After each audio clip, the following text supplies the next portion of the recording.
message for the ladies and gentlemen around the world and all the ships at sea. We all make choices, but in the end, our choices make us. So choose wisely. Subscribe to It's Erik Nagel wherever shows are found, on whatever platform you choose. And as always, leave us a positive review. Would you kindly? I was thinking maybe I could do it on my laptop, but I can't hook up a mic to that. So. No, this is fine. Yeah. I'll just watch you guys like a creep, and you can't see me. That's fine. That works. I'm trying to convince my D&D group that the house we just bought in the campaign should be turned into a movie theater to show 80s grindhouse movies, and they're saying no. That's a great idea. How are they saying no?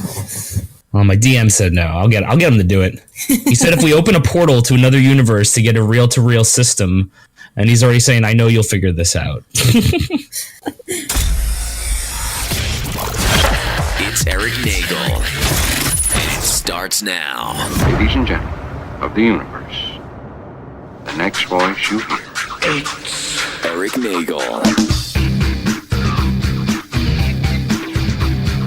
Hello, everybody. Welcome to another edition of It's Erik Nagel. That is me. Over in the upside down is Giddles. Hey, what up, buddy?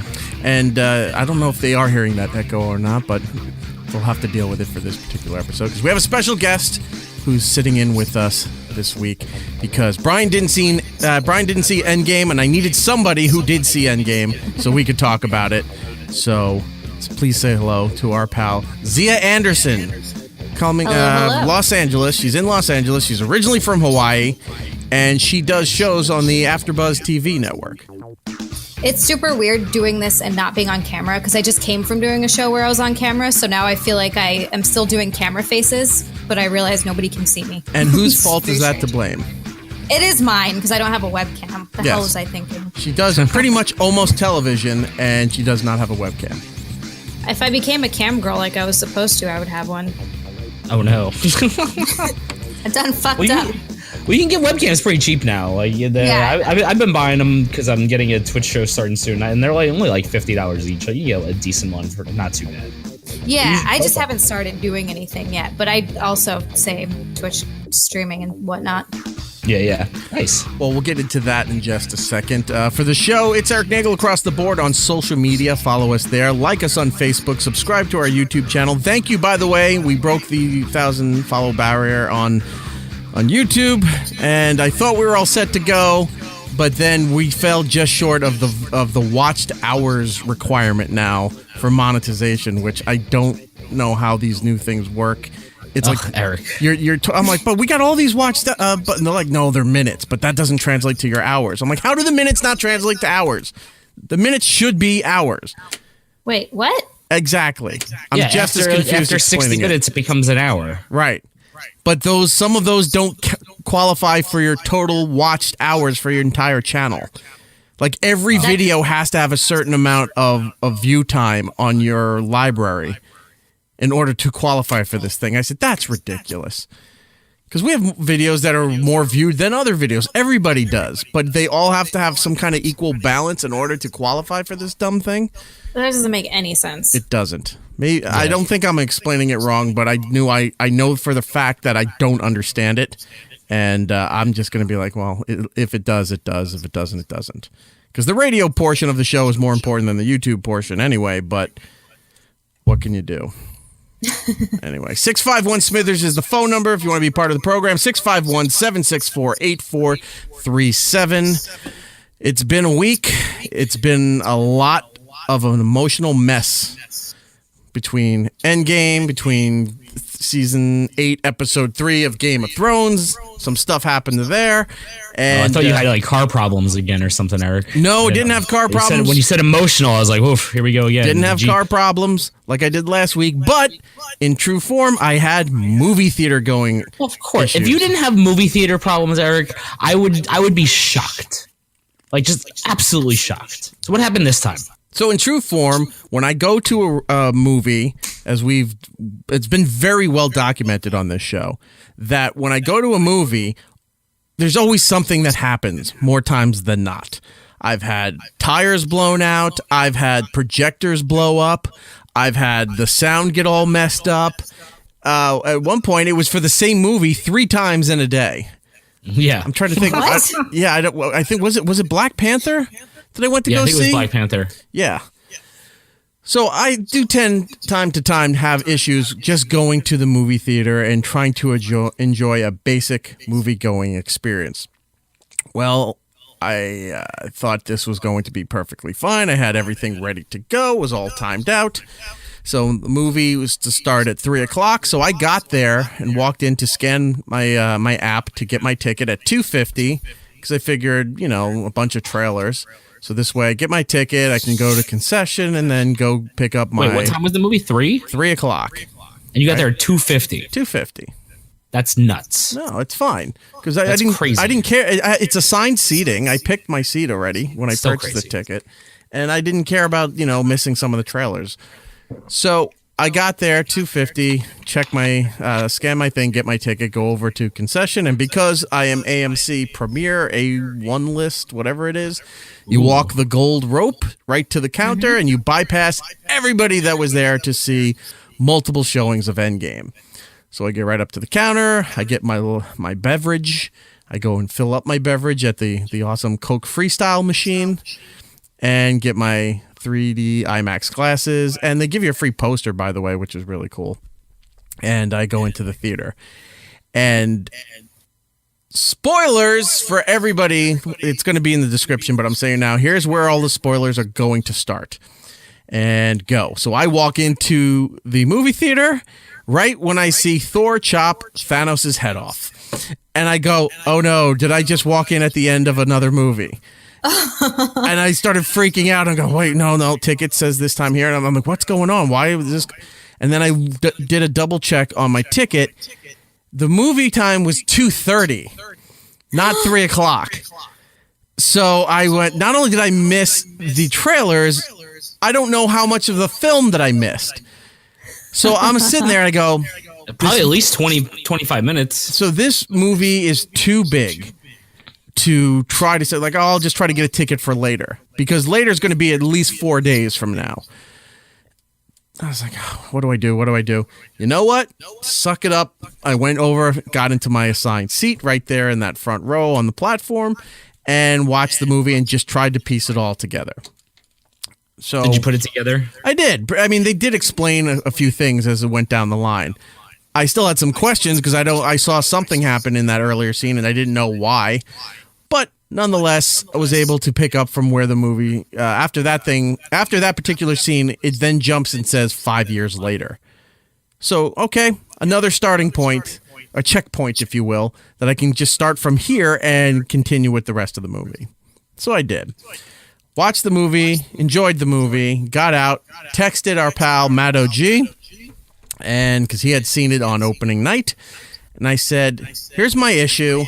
And he just started laughing before I even told him what the issue was, because he knew I had a problem at the movie theater. Because everyone knows you had a problem. We didn't even have to ask you. We knew you had a problem. Right. So I go to the movies. I mean, I text Matt and I said, here's the issue that I have. And I explained it to him. And he said, okay, you only missed about 10 to 15 minutes of the movie.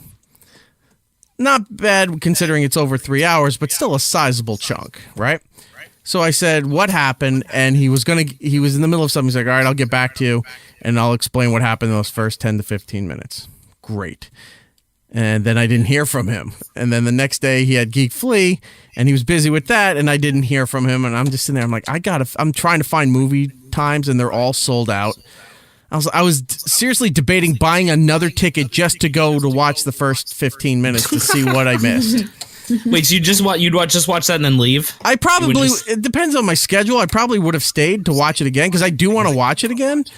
But at least at that point, I was like, I'll go in for the 15 minutes, like even for the standard version of the movie, just to see what I missed and why it got to that point. So I couldn't find a movie ticket, couldn't find anything. And I said, you know what? Let me just see if there's anything that maybe some asshole wrote something online that maybe just describes what was going on. I could kind of pick it up, right? So it links me to a YouTube thing, and I see this YouTube thing, and there's nothing there, and it has another link for, the movie rundown. So I was like, okay, I'll click on the movie rundown. So I click on this movie rundown, it takes me to some Chinese website that starts playing the movie. Of course. So I was like, what's going on? And next thing I see is Hawkeye with his family on a farm. And it's all Chinese subtitles. So I was like, oh my God, because I don't like doing that. I don't like, watching movies that way. I would like to pay for them, rent them, whatever. But I was like, screw it. You know what? I kind of did pay for the movie already. This is just filling in a gap for me. So I sat there and watched it. And as I'm watching it, I'm packed, and I get caught up to the spot. And it was really about 10 minutes is all I missed. And I kept thinking, I was like, did I just download a world of hurt to my computer here by going to this Chinese website? Do I have all these viruses? So I'm running Norton, I'm running McAfee, I'm running both, even when you don't need to, but I'm just making sure everything. You gotta run Kaspersky. That's the one you gotta run. It's free and it's better. What is it called? Kaspersky. Kaspersky. Kaspersky. Yeah, it's great. Okay. I'll try that too, but I spent most of the Saturday night trying to internally scrub the inside of this computer here to make sure I didn't get anything. But I got the first 10 to 15 minutes of the movie, so now I have a complete picture of the whole saga. You get viruses to your brand new computer. I know. Yeah, that's what gave you the viruses, sure. Yeah. So that was my movie-going experience. Other than that, it was fantastic. Watching it in IMAX 3D, the sound was amazing. It was an emotional roller coaster. There were some issues that we'll get into as we go through the movie in a tiny bit. But Zia went to go see it. How was your movie-going experience? I mean, I didn't have any thing happen to me when I went to go see the movie, so that was good. That was a plus. But the movie itself was great. I had to wait till Saturday because we couldn't go during the week, which sucks because I had two of my Marvel Movie News hosts saw a screening of it on Tuesday, the Tuesday before it came out. So I had to spend an entire show listening to them talk about it. Not talk about it, no spoilers, but a non-spoiler review, just basically talk about how great it was before I could see it. And then they had seen it twice more by the time I had seen it once. So by the time I actually saw the movie, I was like, Jesus fucking Christ, finally. Because it got hyped up for me so much. It was ridiculous. But yeah, it was an emotional roller coaster. I was one of those people that yelled in the theater a couple times. There were a couple moments, and I was that person. And yeah, there was one yelling? Small Were you booing? No. I think I did a yes with a fist in the air when Cap says Avengers Assemble. I was so excited. Well, that was the first time he actually did it, because the last time was a tease in one of those cutscenes for the it just credits. says Avengers, and then it cuts off. And then he just points and goes, like that, like he was going to do it. Ugh. So this was the first time in 11-year history of the movie, 22 the franchise, 22 movies that he actually says the phrase that everybody's been waiting for. Yes. So I made a noise in the theater. I imagine him saying it, and everyone's like, "Oh shit, places! We got to assemble!" They're all getting in line, in the right spot. No, Black Panther, you're on that side of Spider-Man. God damn it, we have to assemble. You're assembling wrong. Why didn't we do this earlier? He says Avengers Assemble, and they start yelling out the things from Voltron, and I'll form the head. What are you talking about? Oh, God damn it. And then he got shot in the eye, and he goes, see, that happens when you joke around people. This is the end of the world. The Hulk has an erector set. It's what are you doing? We said assemble. Anyway. So you had a good time at the movie. You enjoyed it. I had a good time at the movie. Yeah, it was awesome. I thought it was a very good movie. I thought they did a great job with it. I had the most minor issues with it. And one, it does make perfect sense. It was just hard being, a big Doctor Who fan and sort of other shows like that. The time travel was a bit, I was like, wait, this is not how time travel works. I would like to point out, because a good portion of the movie is time travel, which they call a time heist. Time heist comes from a Doctor Who episode. Which one? I missed that. It's I think it's a Tennant episode. I saw the notes on it. It's a Doctor Who reference because they also say timey-wimey. They do say timey-wimey in the movie, which is another nod to Doctor Who. That is, yeah. Outside of that, the rest of the time the time references were all this funny. It was shitting on the time theory of Back to the Future. And when there's a scene where Paul Rudd, who plays Scott Lang, Ant-Man, he says, okay, it's easy. We can figure this out. We can do the time travel thing. We can put everything back together, and we just follow the basic rules. Don't talk to yourself in the past. No sports betting. And right as he's saying sports betting, Tony Stark is going, what? No, it's not Back to the Future. And he's explaining everything that's wrong with Back to the Future. And then Scott Lang just looks and goes, wait, so Back to the Future was a horrible movie? Like, it was a bad movie. Like, it blew his mind while all this serious shit's going on, and he's freaking out that he just realized that Back to the Future was a bad movie. Back to the Future is a great movie. It's a great movie, but he's now convinced that it's bad because Tony Stark doesn't like Back to the Future. But from what I've read of the spoilers, it sounds like it was more of a Bill and Ted way of, like, beating Thanos, of going back to different history points and... a little bit doing your school essay. A little bit of that, but the things they said you know that aren't from Back to the Future, like he kept saying that if you change stuff in your past, it doesn't really affect the future. Oh yeah, your direct future. It creates an alternate timeline, right? Like alternate 1985, right? Yeah.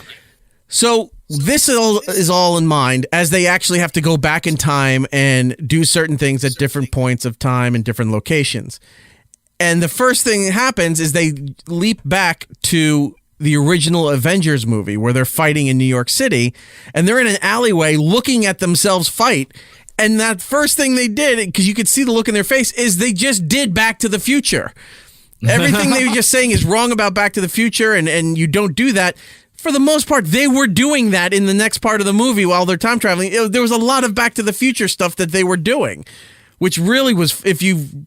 I don't know who hasn't seen Back to the Future a billion times at this point, but if you haven't, it didn't, you didn't recognize it, didn't pick up on it. But for those who were obsessed with it, like everybody, you're watching that and you go, this is when like old Biff met young Biff. This is where he's watching himself punch Biff for assaulting his mom in the car in the parking lot during the prom, and he's standing off to the side dressed as Michael Jackson watching this thing. That's what was going on here. It was a great moment. I feel like watching it just for that. Yeah.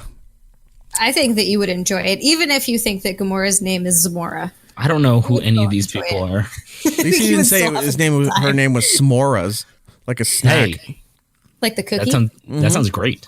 It does sound good. I would be into this. So what were the minor details that you had issues with this movie? No, it was the time travel. I had a hard time wrapping my head around, even though it does make sense. And definitely after looking back on it, I'm like, all right, fine.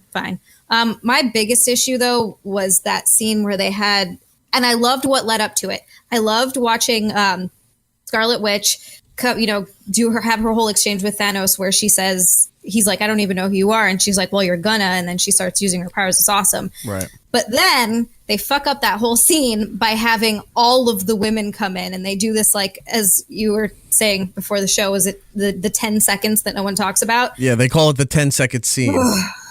Yeah. Okay. So I haven't heard anything about this. Brian, it's so stupid. So let me break this down for you a little bit. So remember how excited Zia just was explaining about Captain America getting to use his line and saying Avengers assemble, right? Yeah.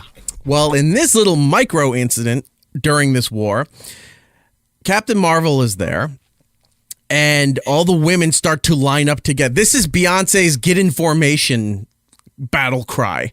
Okay. So you just see one of them and then all of a sudden it pulls back a little more and then another female character and another female character, another female character. So they're all lined up there. There's like 6 or 7 of them. And the way that this war is laid out, it looks, because they're part of the war is they're fighting each other, Thanos aside and all the Avengers and people trying to defend Earth. While all this is going on, there's the metal Iron Man Infinity Gauntlet that's in play, that's being passed around like a football, right? Because they're trying to get it to a spot where nobody's attacking them so they can put the glove on and try to end all of this. So they're literally just fighting and like throwing this thing like, here, you catch it, use it. It goes to Black Panther and he's running through, he's just running through the opposition, if you will, to use a football term. He's holding it like a football, runs through the crowd, and then it gets passed off to Spider-Man. He catches it, and then he's going for a while, and then, Falcon comes over and he grabs it. Like, it's just going back and forth through everybody. Sam Wilson from Captain America. He wears a suit with wings. He flies. Oh, cool. Hence Falcon. Yeah, Yes. It is actually. I have no idea what these people are. So, it's just being passed along back and forth. And then, it gets some of the women get a chance to grab it, and they're trying to do this. And when one of the women, I forget at this point which female character is holding the gauntlet, but this is the Beyonce get in formation moment where they all just kind of line up together, and then they do like a blitz into the oncoming army that's running right at them with this thing. And you think this is going to make some kind of big impact. But before I get to that, you see the lineup. I've heard people groan in the movie theater. Oh, they just went. I looked at my husband and rolled my eyes. I was like, "Really? This okay?" Because they kind of did the same thing in Infinity War in the Battle of Wakanda when they had Black Widow and Okoye, and I think it was also Scarlet Witch. They did the same thing. They had the women sort of break off, and they're doing this weird thing where they're like, "Look, see all these powerful women we have? Look, and it's so fucking transparent." I'm like, I see what you're doing. It's forcing a like moment. we get it. Yeah, like I know. I got it. And it's cool. I read a piece where they were saying that they didn't understand why people were getting not upset. Everyone's upset, but just annoyed at this particular scene. That it was sort of fan service, but it was also catering to something that didn't need to be catered to. And they were saying, "Well, everyone deserves to be represented." And when I read that, that's exactly. Thank you. When I read this, when they say, everybody deserves, gets a scene where they're represented. It's like, you had major female characters who are a strong part of this story. Yeah. A lot of them. It's like, who's not being represented? Yeah, no. And when they do stuff like that, I swear to God, all they're doing is separating the genders more. They're just making it worse. They're just making it worse. Everyone groans about it. Like you said, like it doesn't make anybody happy. It just makes the conversation worse. It's pandering, and it's it's so obvious. If there were no real strong female lead characters in this franchise, right? If they were always just smaller parts of an ensemble, if you will, or like, well, here's the thing with Iron Man, but Pepper Potts is off to the side. If it was that level of female involvement in all of this stuff, and then they had one big moment where all the women came together, then you'd be like, okay, cool. They don't get a shot to do something like that, so you're okay. But Marvel's always been very progressive and very forward and very inclusive with a lot of things. And just because we didn't have, or not we, but Marvel didn't put out a female solo lead movie up until Captain Marvel, didn't mean they weren't giving female parts, their due, and female characters a voice and a strong part of all the stories they were coming up to this moment here. They've been very well represented, and then to do that moment, I looked at it and went, I get it, but I heard in the theater, from a few people. So stupid. And also, it doesn't make any fucking sense. Suddenly, all the women that were spread out across the battlefield fighting, all in one spot, right? Yeah, are all magically just there.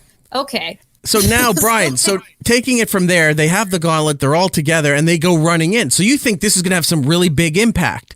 It doesn't. No. That 10-second scene, they all got together, and then the camera's pulling out, and then, so you could see, different characters showing up all together like this is a unit, a force to be dealt with. And they take and they run, and guess what happened? The army overruns them, and the gauntlet goes flying again. So what was the whole point? You have a screenshot. You made a screenshot, and that was it.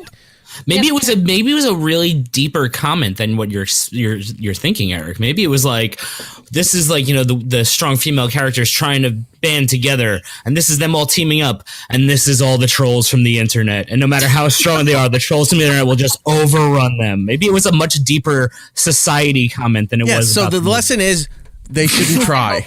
They should not try. You're going to be overrun by the trolls. Women, don't try. That's what Disney's telling you to do. You're going to get run over by trolls. Yes.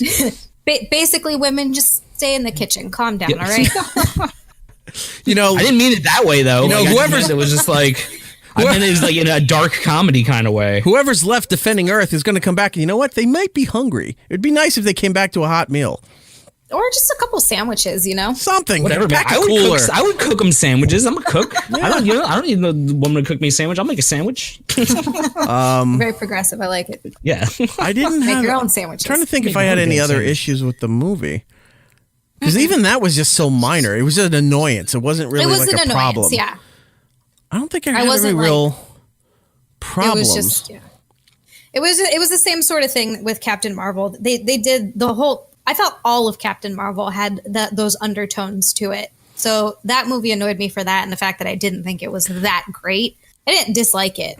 I do like the fact that she was not a big part of the movie. So do I. I'm really glad they did that because I was honestly afraid that they were going to be like, oh, well, she's going to come in and just smash Thanos. Right. But Brian, so Captain Marvel is pretty much the equivalent of Superman, like has all the powers. That's what I figured. I mean, just looking at her character, like she has this Superman look, like that all-American original, like comic book hero look. She looks like if Wonder Woman smashed into Superman and that's what was left is Captain Marvel. Wonder Man? Wonder Marvel. Wonder Bread. So she has all these powers. She's a celestial being. She's way off the scale. You know how in Marvel they had the street level superheroes and criminals. Then you had the superhero level with superheroes and supervillains that had powers or whatever, right? And then there's the next stage, which they're going to go into with more celestial stuff out off the planet Earth and what have you, and a whole nother realm of shit where she'll, thrive in. But to have her come back here, there would be no need for all the Avengers if she was just here to fight Thanos. Because is a great example of why, and a good reason why she shouldn't have been part of this for the long run. When she does make her return while all this is going on, she comes through the atmosphere like somebody shot a flaming laser into the ship and then flew under and then straight through it and blew the whole thing up. Just her. So she took out this entire ship by herself without, any kind of damage or anything, just flying around. Because then you were like, well, there'd be no need for all these other stories if she was here. This would have been done in that 10 minutes. When he got his head cut off, when I walked in, would have been the end of the movie. Yeah. Just flies through. Yeah. Flying through ships. It was good. There were some dramatic moments, too. Was there any after credit stuff? No, none. Did you cry at the end? There was a noise. Well, no, I heard there's a noise. There's a noise at the very end. Yeah. And for those who went to see the movie and might be curious about it, that noise is Tony in the first Iron Man when he's in that cave. Where was he? Was he in Iraq or Afghanistan or something? It was Afghanistan. In the first movie, where he builds that big lumbering iron suit. Yeah. When he's hammering it all out, that's the noise from the first movie to end this whole saga for the last 11 years over the Marvel slate at the very end. You just hear him banging the metal and then it just goes to black. Oh, so that means he's alive in another timeline still, and they're going to time travel back to that timeline and find him and then bring him back to the future. Well, let me say, funny you bring that up. Because I watch a lot of time travel movies, so I'm pretty good with time travel, physics and logic and shit. Right. Well, it's funny you bring that up because people loved or had a problem with most of the major characters have their own ending, right? The Captain America ending. A lot of people loved it. I thought it was great. A lot of people had a problem with it because it didn't make any sense. So, at the end of the movie, Captain America has to take the stones back and put them back to where they were in time. So, they took them, and then he shows back up a second after they took them, put them back in the timeline where they were, so it doesn't affect the timeline, right? So, he has a briefcase with the stones. And then he takes Thor's hammer, which was used in the movie, because he has to put that back in time as well. Because the hammer wield Thor's hammer? Yeah, he did wield Thor's hammer. Oh, interesting. Another spoiler. Mjolnir, it was awesome. People did applaud and cheer. Marinara? Yeah, Marinara. Yeah, Marinara. He picked up Marinara, and when he did, it got thrown at Thanos right before he was almost killing Thor, and he turns around and looks, and it's Captain America all covered in lightning, right? Oh, shit. And Thor goes, I knew it! And this was funny, because he goes, I knew it, and then tumbles backwards off a cliff.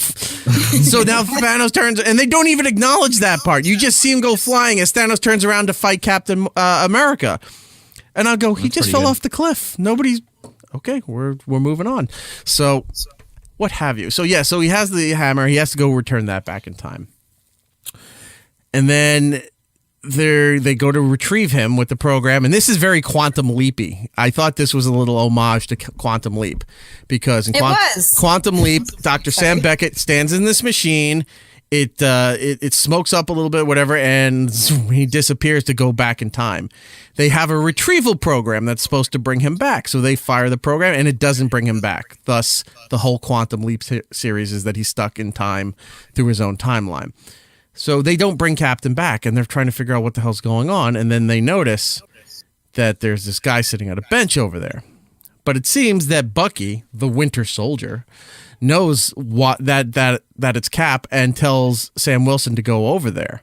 So they go over there. Sam Wilson, Gittles, Falcon, bringing you back to that, man. Walks over there, goes to the bench, and he looks, and there is really old Steve Rogers, Captain America, very old.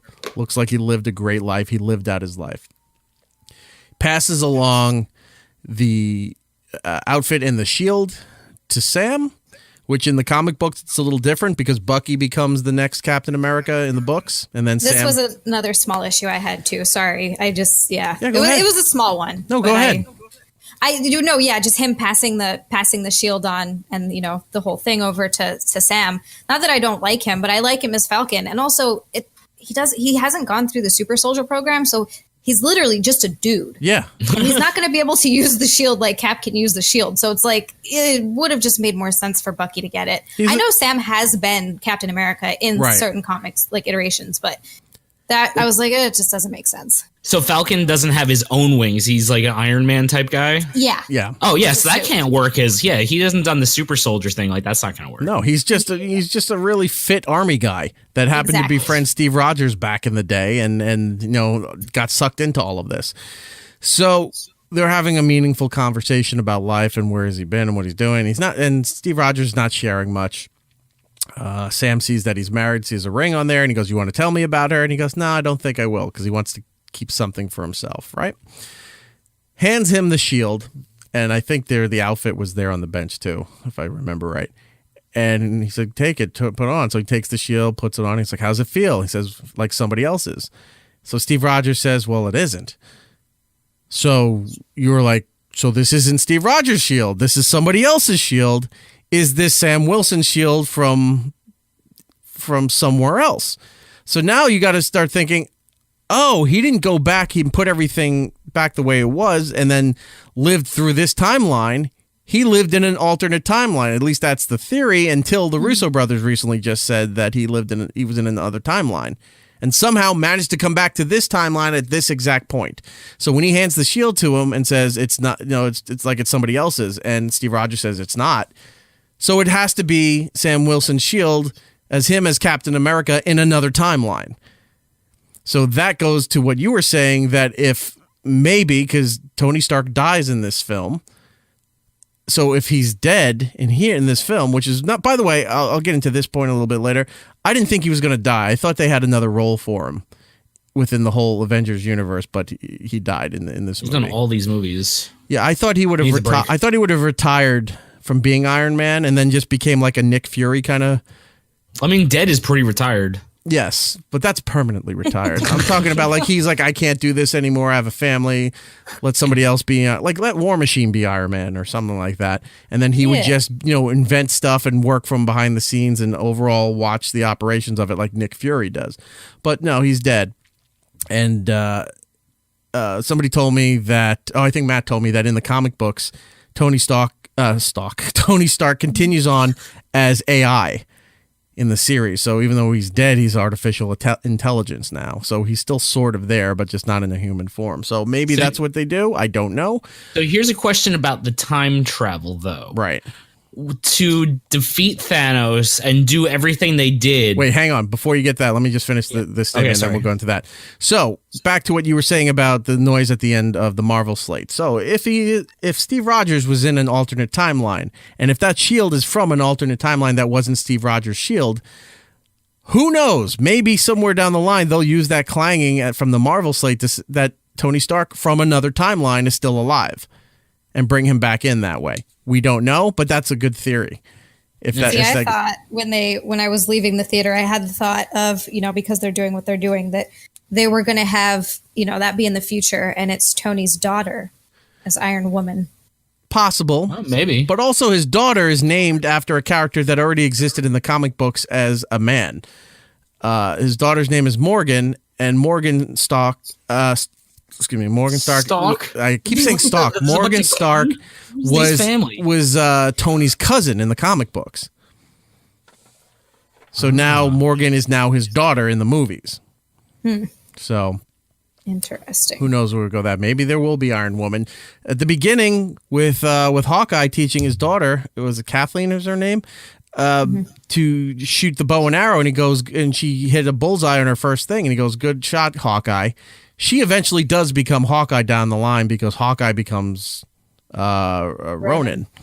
Yeah, a ninja. I thought they were going to do the Kate Bishop storyline for the Disney Plus TV series.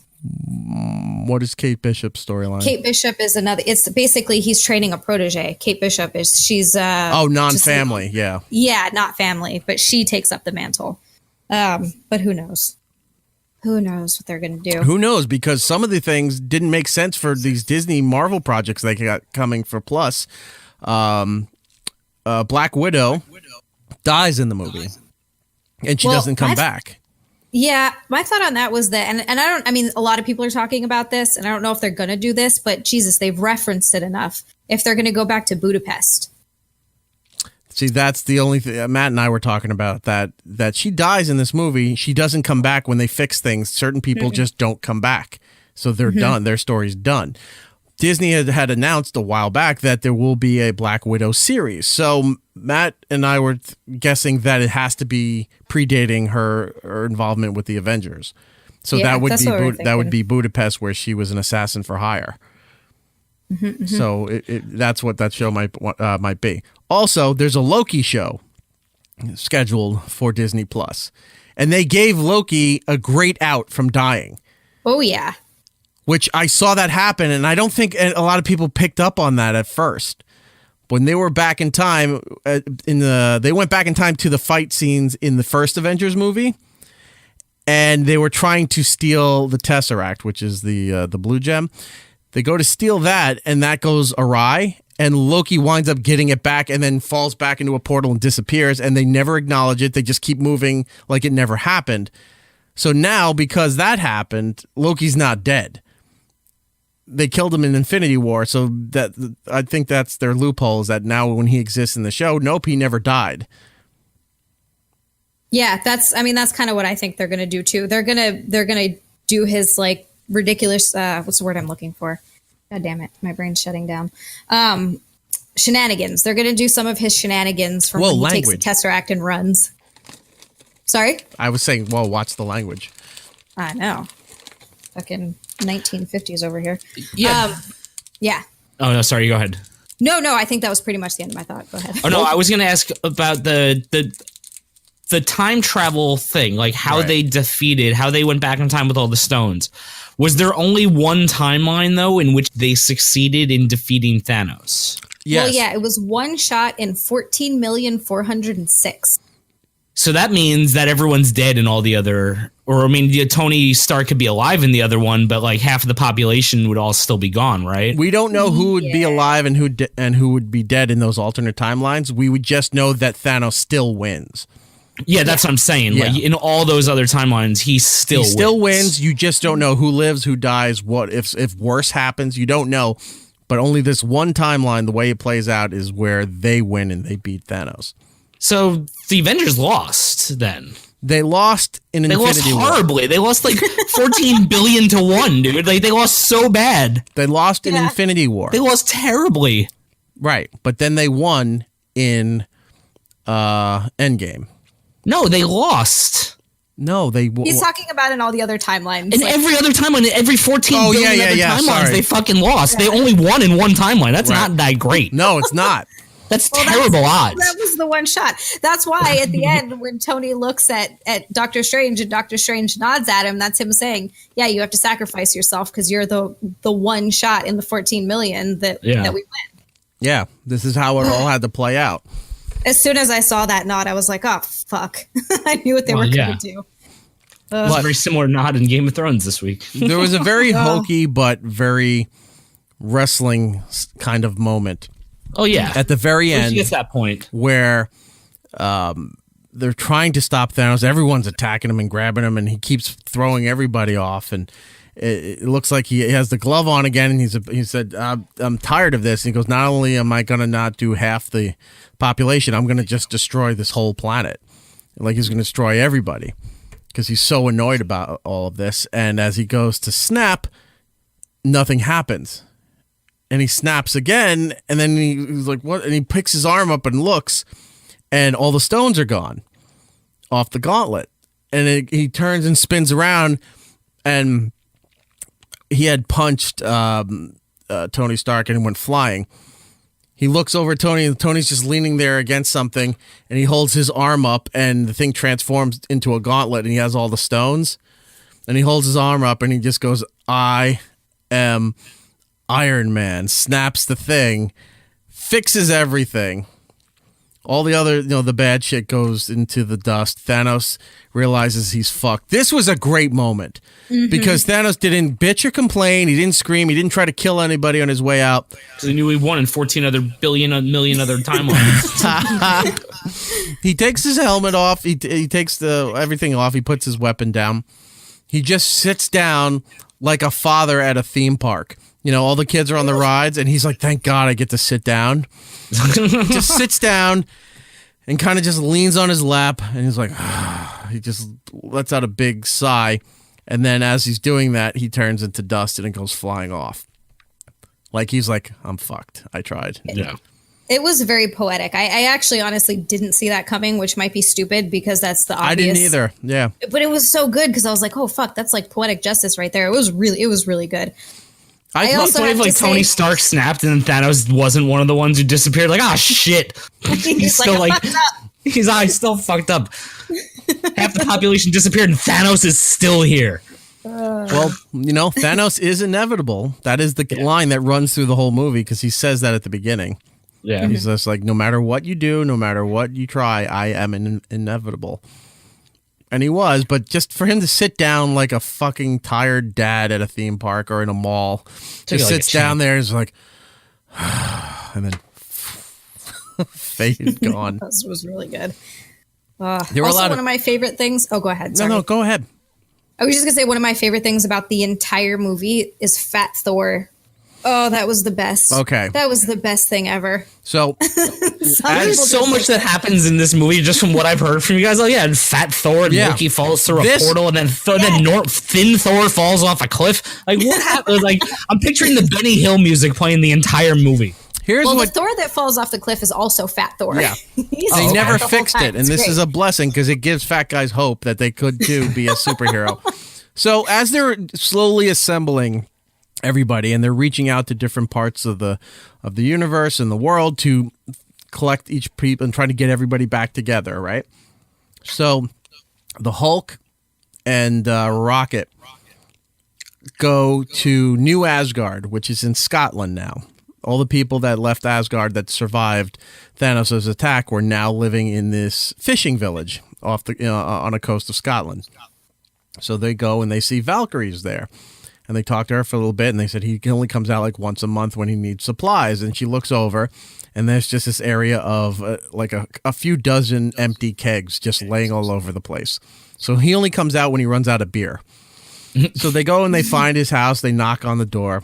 He opens the door, and he looks at him. And he's like, guys, like he's excited to see them. They come in. As they pull back, Thor's fat. He's got dreadlocks, and he's got a beer gut. Like, he's really out of shape. And he's Rocket dressed... tells him he looks like melted ice cream. Yeah. And then when they there's a scene where they're talking to him for a while, and he's playing Fortnite with his friends from Ragnarok, the aliens that he was hanging out with.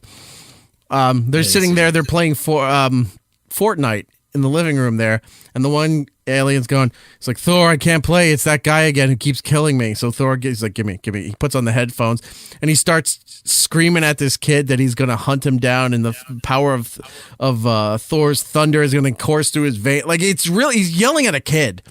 Yeah. And then he hands the headphone back to his buddy, and he's like, thanks, Thor. He's like, no problem.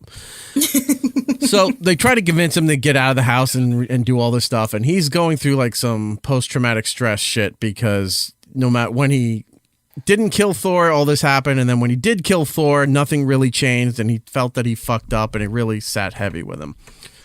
They finally get him out of the house into another scene. From now on, whenever you see him until the battle happens, he's dressed like the Big Lebowski. Mm-hmm. He's got pajama pants. He's got this this really ratty sweater button-up thing that he's wearing all the time. And I think Tony even called him Lebowski at one point. Yeah, but they call him the dude or something like that. It was something like that. But they say it. They do. And he has glasses on the whole time, and he's just drinking. Right? And there's one point where they're trying to narrow down where the stones are in time and what the game plan is. And then they turn to Thor. What do you think? And he's just sitting there like in the chair with the glasses like he's looking. And then they're like, Thor? And then all of a sudden you hear him snoring. And he's like, is he sleeping? Thor's passed out drunk with the glasses on like Homer did in the jury selection. He's just sitting there with glasses right there. And then just looking at each other like, can you believe this? The God of Thunder is just sleeping in the corner over there. Sounds great. Sounds like it's going to be really good for cosplayers at Comic-Con this year because all the fat dads are going to be like, I can just be Fat Dad Thor. This is perfect. This is perfect for Burt Kreischer. I don't have to wear the bulky, like, superhero suit and with the fake muscles. I could just be Fat Thor. Yeah. Perfect. Mm-hmm. It was fantastic. I look like Captain Ron, apparently. One other scene that I think was a bit emotional for a lot of people, especially for people that love Captain America. So when everybody's pretty much down and out and Thanos calls his army, and the ships are dropping down, all the creatures, and the army people are all running out, and it's like 1,000,000,000. And Captain's looking, everyone else is down, Captain's sort of standing, and he realizes like this is probably the end for him. So he fixes his outfit, he tightens the strap on his shield, and he's ready to go. And you can see he looks dejected, but this is what he has to do. And as he's getting ready to, pretty much go for a suicide dive here into the army, he starts getting a radio transmission in his ear. And it says, Cap, are you there? And I don't remember if he said Sam or Falcon or he just said, yeah. And then Sam goes, on your left, which is a reference to the first Captain America movie. There was a running scene around that pool that's near the Washington Monument and stuff, and Captain kept lapping him. That's how they met. And he was just being a dick because Captain could run so fast. He kept lapping this guy. This guy was trying to just do a mile. Captain lapped him like 13 times. And he just go, I'm on your left. And then it would just to annoy this guy. So now he says, I'm on your left. And then all of a sudden you see all the circles open from Doctor Strange. And out comes the Black Panther unit. Out comes Spider-Man. Out comes Doctor Strange. Out comes all of the things there. Everybody who was dead in the end of the last movie was back, and they're all in there. And then shit hits the fan as they're going through. But I saw some people really welling up over that. I'll admit it was emotional. I'm not a big Captain fan. You cried, Eric. Just say it. I didn't cry. I did wheel up. Oh, yeah, I welled up a little bit, but I could tell. Look at you. Look at the way you're hiding behind that mug. No, I'm fine. Dude, you go and watch it. If you're a fan of any of this stuff, there were a lot of good emotional moments in there. Oh, I'm sure, dude. Like I saw Logan in theaters. People were fucking bawling, man. Oh God, yeah. The ending of that movie was fucking heartbreaking. It was. Mm-hmm. And you get Hugh Jackman level acting, so you're just like, oh my God, yeah. But overall, funny. the movie did a lot of fan service. It did a great goodbye to some of these people, and it gave everybody pretty much what they wanted from these characters and from how far they've come with this franchise. So where do they go from here? Well, what's phase 2? Is he Galactus? Did they going into phase 4? Well, they didn't reveal a new big bad. There was none of that. If we didn't know they were continuing on, this movie would have been the actual bookend to all of this. Well, yeah, there was a big drawn out funeral scene for Tony Stark. And then they had the Captain America ending, and those would have been perfectly fine. Like, hey, we just did 22 movies, 10 years, it's done. You could have just said, all right, that's the end. That's how the movie ends. That's how the whole franchise ends.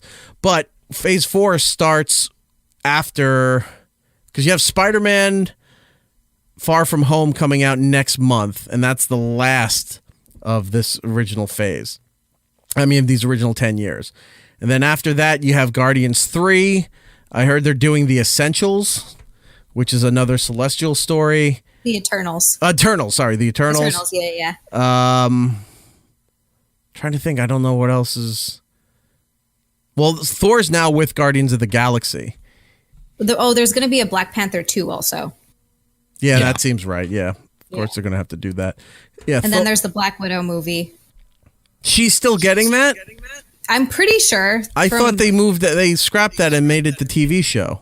Oh, is that what they're doing? They made it a series? I missed that. Yeah, I thought it was going to be a Disney Plus thing. Maybe it's a movie for Disney Plus then. Maybe, yeah. I don't know. There's still a lot of questions because they have all these other stories and other properties to get to. Like, they announced when Captain Marvel was coming, before the movie even premiered, they also announced her somewhat sidekick, if you will, Miss Marvel, which is she's Pakistani, right? Pakistani girl? So. Yeah. She's going to be the first Pakistani character for the movie universe. That's still to come. So she'll show up in the next Captain Marvel movie. And they have a lot more that they're going to do. And then Kevin Feige said that they've already got the next 2 to 3 years planned of what they're going to do and things laid out. So they officially said that they're giving X-Men a rest. And so in about 2 to 3 years, they'll probably revisit X-Men with recasting and all that stuff, which I think is good because that Dark Phoenix movie looks pretty bad. You think it's going to be bad? It doesn't look good. I don't think it's going to do that well. And this will give enough gap of it'll give enough separation between that X-Men franchise and then what Disney's going to redo with this. So give it a few years and then you won't be overly upset that there's a new Charles Xavier, that there's a new Logan, that there's a new everybody involved in all of this. People won't go screaming that it should still be Patrick Stewart or it should still be Hugh Jackman. I think, and then working it in, like, look, I have a complete faith in what they're doing here. 22 movies, and really, they rarely have ever done wrong with your trust or with the way they're telling these stories and everything. They take liberties, they make changes to fit the movies rather than the comic books, but I think they've kind of earned it now that you can just go along with whatever their decision is. I think they know what they're doing at this point. Yeah. Mm-hmm. Those movies have made like more money than some countries have made in their entire existence. I love pointing this out. $4 billion 11 years ago, Disney paid for Marvel. $4 billion. Okay. That paid off. Yeah. It paid off. That paid off this weekend. I was just going to say that. It paid off in the first phase of movies before they even got here. Oh, yeah. And the last handful of movies have all blown past the $1 billion mark. Well, yeah, they're not stupid. They know they can, they're smart people. They can see what's going to make money. And they're like, if we keep pumping this out with this quality, I just love pointing that out. They spent $4 billion before that for Star Wars. And everybody said, that's a ridiculous amount of money. You spend $4 billion to George Lucas to get Star Wars. They made all that money back. Of course, people don't realize, because to us, like a layperson, $4 billion is more money than we could ever dream of. And you're like, why would you buy something that's an old property for this? But we're not thinking royalties, licensing, new properties, and how much money that's going to bring in. You know what I mean? Like, it's very smart for them. They know what they're doing. So they spent but look at this. They spent $4 billion on Star Wars, got the entire franchise of Star Wars, made that money back like nothing. Then they buy Marvel. Same price, $4 billion. They made that money back in their first phase, and they've made billions on top of that just from the movies, from the box office. Not talking franchise, the licensing, not talking the partnerships, not talking the toys, not talking any of that stuff. They probably sold $4 billion in T-shirts alone, like not even counting the movie. You know what I mean? Just like in merch, like easily like $4 billion. I gotta think at some point within the next 10 years. You know how I think it's only Apple and Amazon that are $1 trillion companies. I think within the next 10 that Disney hits that threshold as well. Because now they got the Fox stuff. And if they start reincorporating or redoing the Fox, because they're making new Alien movies, they're going to make new X-Men movies. They're going to get Fantastic Four finally done right and brought into this whole thing. Thank God. They're just going to make billions of dollars for every movie for the next for the foreseeable future. Yeah. I'm not against it. I am for it. I ain't against it. I ain't against it. I want to see all of that stuff. Anything else about Endgame, or did we do enough with it? I think we hit everything. We talked about Fat Thor. That was pretty much all I wanted to know. But I mean, yeah. Do you go, Zia? Do you go to? Because you're out in California. There, do you ever go down to San Diego Comic-Con? I am. I've never been, but I think I'm going this year to work. Good. Okay. So it's a lot of fun. It's very busy. If you're going to work, it's very busy. But it also is a lot of fun if you get a chance to walk the floor and see everything.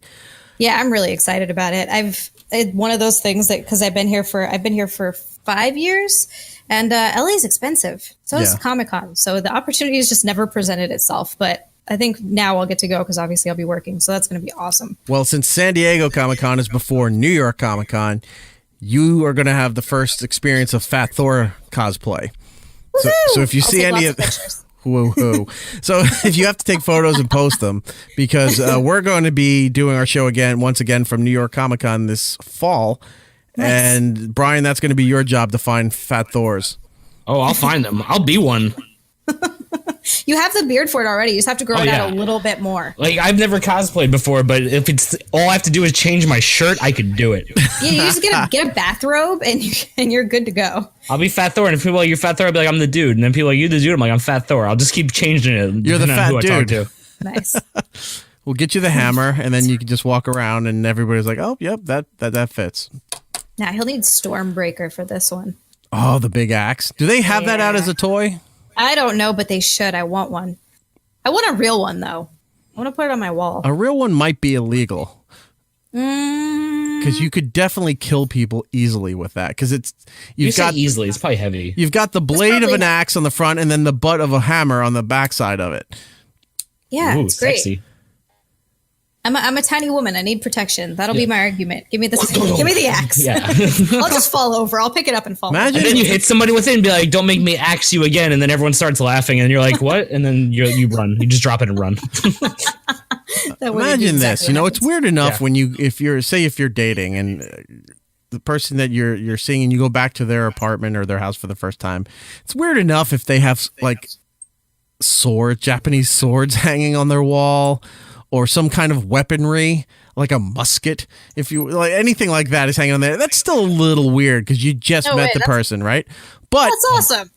No way! I'm like, I have protection in case some shit happens. I got a musket on there. So cool. I got like some cotton and a thing, and some guy breaks in. I'd be like, hold on a second, let me shoot you. I'm gonna yell at you first while I load this thing, and then bam, and then miss. All right, give me 5 more minutes. Hold on, 5 more minutes. I gotta go get some more black powder, and I gotta. But I'm just saying, say you're dating Zia for the first time, right? Yes. And you go out, you have a good time. You go to see a movie, you have dinner. You go back to her place to hang out or whatever. You walk into her place, and right above her couch in her living room is the axe from Thor. Now, do you go, wow, that's pretty cool. This chick's pretty cool, or do you go, what is this? Is she going to kill me? I think it's a little of each. Like, wow, this is pretty cool. I think this chick's gonna kill me. Like, I think it's a little of each. Hey, it's a cool way to go out if it's Stormbreaker. That's not a bad thing. Yeah, like everyone's got to take one for the team at some point, and if it's a good headline, it's worth it. You know what I mean? Exactly. You'll be famous after your death. Yeah, exactly. Because I could just die in a car accident, and people are like, "Oh, that was sad." But if I get killed by Thor's axe, like that's gonna be on the front page. Someone's gonna put that on their wall. Mm-hmm. All right, now indulge me here because this is how I picture the evening ending, right? So you're hanging out, head off. Well, hang on, you hang out and everything. You're watching TV, whatever. Can I? Where's your bathroom? Oh, it's down the hall right there. Okay, so you go to the bathroom. You come out of the bathroom, you walk back into the living room there, and then it looks like the apartment scene from American Psycho. I was just going to say, you're going full American Psycho. There's plastic all over the place, and you walk out, and you're like, what's going on? I'm like, I didn't know she was Italian. You hear this female voice go, hey, Paul, and you turn around, and she's dressed as female Thor, and then Stormbreaker comes and hacks your head off. I mean... That's part of my foreplay. Yeah. I mean, I would duck can't get off and then unless clap and then try and run out, but like that's pretty much it. I'd be like, see- great theatrics, I gotta go. What you just said there, that's very Yeah. selfish because Talk then and clap. you get off, but then the guy can only do it once. I What mean, that's how it goes anyway, usually, though, right? Yeah, She's done this before, Gills. telling you. She's a problem. Thank God we live in New York. I know. I have this planned out. Don't worry about it. All right. Yeah, we're gonna go to Thor's axe. Moving on to the other emotional mess that happened this weekend, and I will preference by saying this because it's Game of Thrones, the big Winterfell fighting scene, war stuff with the Night King that everybody's been waiting for. I will preference it with this: if you saw Endgame before seeing the Game of Thrones episode, you watch the Game of Thrones episode and you're very disappointed. Like you're not impressed. Because if you did not see Endgame and you saw this and you saw the episode of Game of Thrones, you'd be like, wow, this is great for television. Something on this epic a scene and all the stuff going on. You're like, wow, this is pretty great. It's very underwhelming when you just saw Endgame and you see like it's like, oh, cute, flaming cannonballs. And then let me tell you something. I didn't see Endgame, and it was very underwhelming. Really? That is not what I've been hearing. Now I'm my disappointed God. to watch it. I have seen a lot of people saying that it was quite boring. Crap. Like there was so much to go into about like battle strategies and things that were just so stupid that I just couldn't get over it. But I didn't think the battle was that great. I thought some of the other battles in the show were way better. I thought the battle last season when they were on the ice was really good compared to this one. But I don't know. There's a lot to unload in the Game of Thrones one. So massive spoilers ahead, apparently. All right. So what did you like and what didn't you like? Because Zia did not see the episode, so we're going to turn to Giddles here, who has seen the episode. What did you like? What didn't you like? I liked certain shots. I don't know what to say. I didn't really think the story was that great for the episode. Certain shots means the ones that you could actually see. Yeah, like there's a great shot of Brienne and Jaime, like they're on the bridge and they're just like fighting this undead army of zombies and you can't see them. It's just like a silhouette and there's just fire behind them. And it's just like this amazing shot of, Jaime just swinging with his whole body because he has no energy left. And he's just like trying to just slosh and like kill these zombies. And it was like, a great shot. And Jaime's sitting there and they're just back to back killing these guys. And like, stuff like that is what I really dug from the episode. Story-wise, I was kind of meh. I think that the culmination of 8 years of winter is coming was a little disappointing, to be completely honest. I agree. Because to me, the whole show has always been about winter is coming, and now it's like there's 3 episodes left. So now what's the catchphrase? Who sits on the throne? Like I feel like they Laura Palmered the show 3 episodes out. You know what I mean? Well, Where just so you know, a lot of people wanted to have the White Walker thing be like the end game of this, and it's not. Just so you know, the next 3 episodes, the last 3 episodes that exist, are all about 80 minutes in runtime each. So yeah, so they have a lot to explain. I thought there was like, I don't know, like I said, all the battle strategies were terrible. Mm-hmm. Letting the Dothraki run a mile into the darkness when you can't see an enemy and then just blindly firing catapults into it. Like, what are you doing? While Jon and Dany are on the hill watching them get slaughtered, sitting on dragons being like, well, that kind of sucks. Yeah. Like, what is up with that? Like, it was just so stupid. It's because that was Dany's people. That was her Dothraki. She just sent them to their fucking death against a guy who they know will instantly res them and send them right back at them. Like, there was no strategy. Like, it was terrible. I liked when I did like when Melisandre came out, though, and lit all their blades on fire. I thought that was... Melisandre was the equivalent of an emergency situation when you break the glow stick so you can see what's going on. Because you couldn't see anything until she cast that spell and all their swords went on fire. And like, okay, now we see where they're at. Yeah, like you could see the battlefield like once all their swords were lit up. Right. And then when they go running into battle with the White Walkers, you don't even really see the White Walkers. You just see off from the distance flames. So you see from the castle side where they're up on the high parts of the castle, and you're looking out over everything, all the lines of defense, and you see the first wave out there with the fires, and then slowly all the fires were extinguishing. right? But it's like you knew that was coming too. Then that's the thing that like really annoyed me because as soon as she lit those, you saw them running into battle. It's like, okay, well the next shot's going to be all those lights going out because they all got killed by the army. But when all that happened, it cuts back to the mountain scene where Jon and what's her name are standing there. Daenerys, and she just turns and looks at him like she had that look like, oh crap, we're not going to win. Like, oh damn, this is all fucked. Well, because she did nothing to help. Like they did nothing to help. Like they literally just rode sat her there. dragon into the night. Yeah, I mean, they at one point, they do go up and finally torch, the front line as the front line is walking in, and you do get that shot of Sansa and Arya like, oh shit, Jon was right. Like these dragons are fucking awesome. Like we really needed these dragons, and there's like that relief of she's not just here because of Jon. Like she is here to help. You know what I mean? Like she's not here to just take over and be the queen. Like she is using the dragons for their ability, and I like that.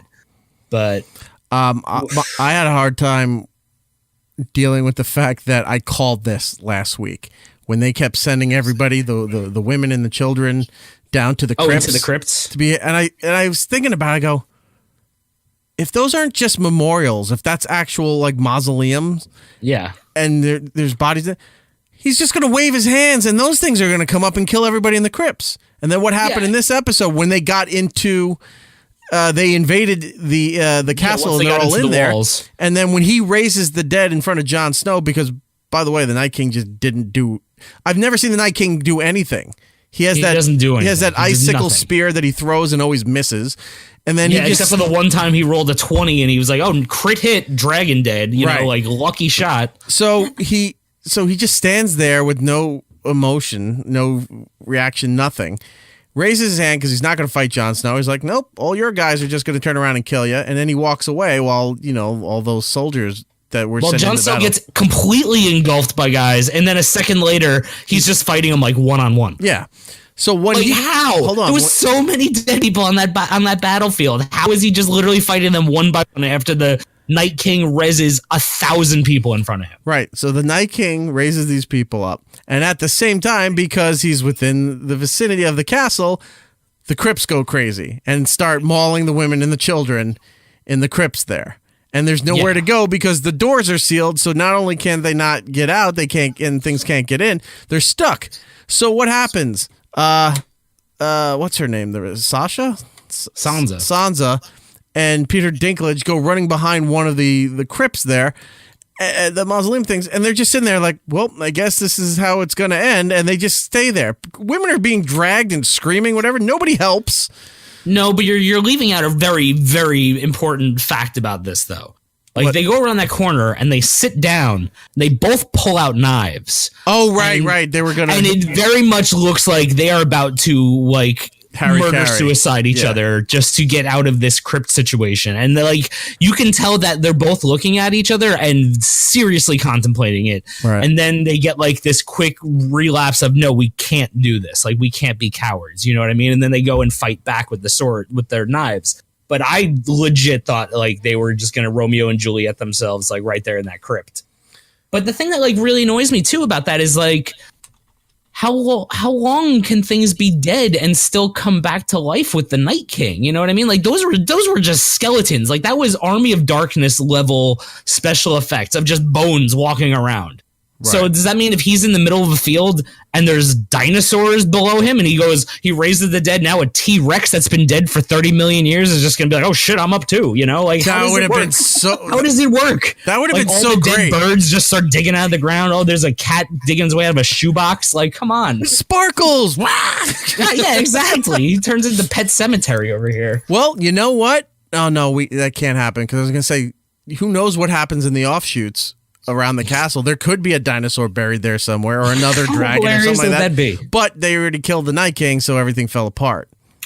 Yeah, but I don't know. What else did you like from it? I liked that a couple of the characters got like their like it was very like red. They made their amends. Like what's the one that was castrated? I can never see. This is the thing too. I can identify the characters. I never remember the names. It was Theon. Theon. So when Theon makes his, gets his redemption from Bran, and he's like, "You're a good person." It was kind of nice to see him because if you follow the whole thing, he had a shit life through the whole thing. He had a terrible run. He had a terrible run, but it was nice to see that. He got killed by the Night King with the worst attack I've ever seen on somebody. Like, he rolled a 1.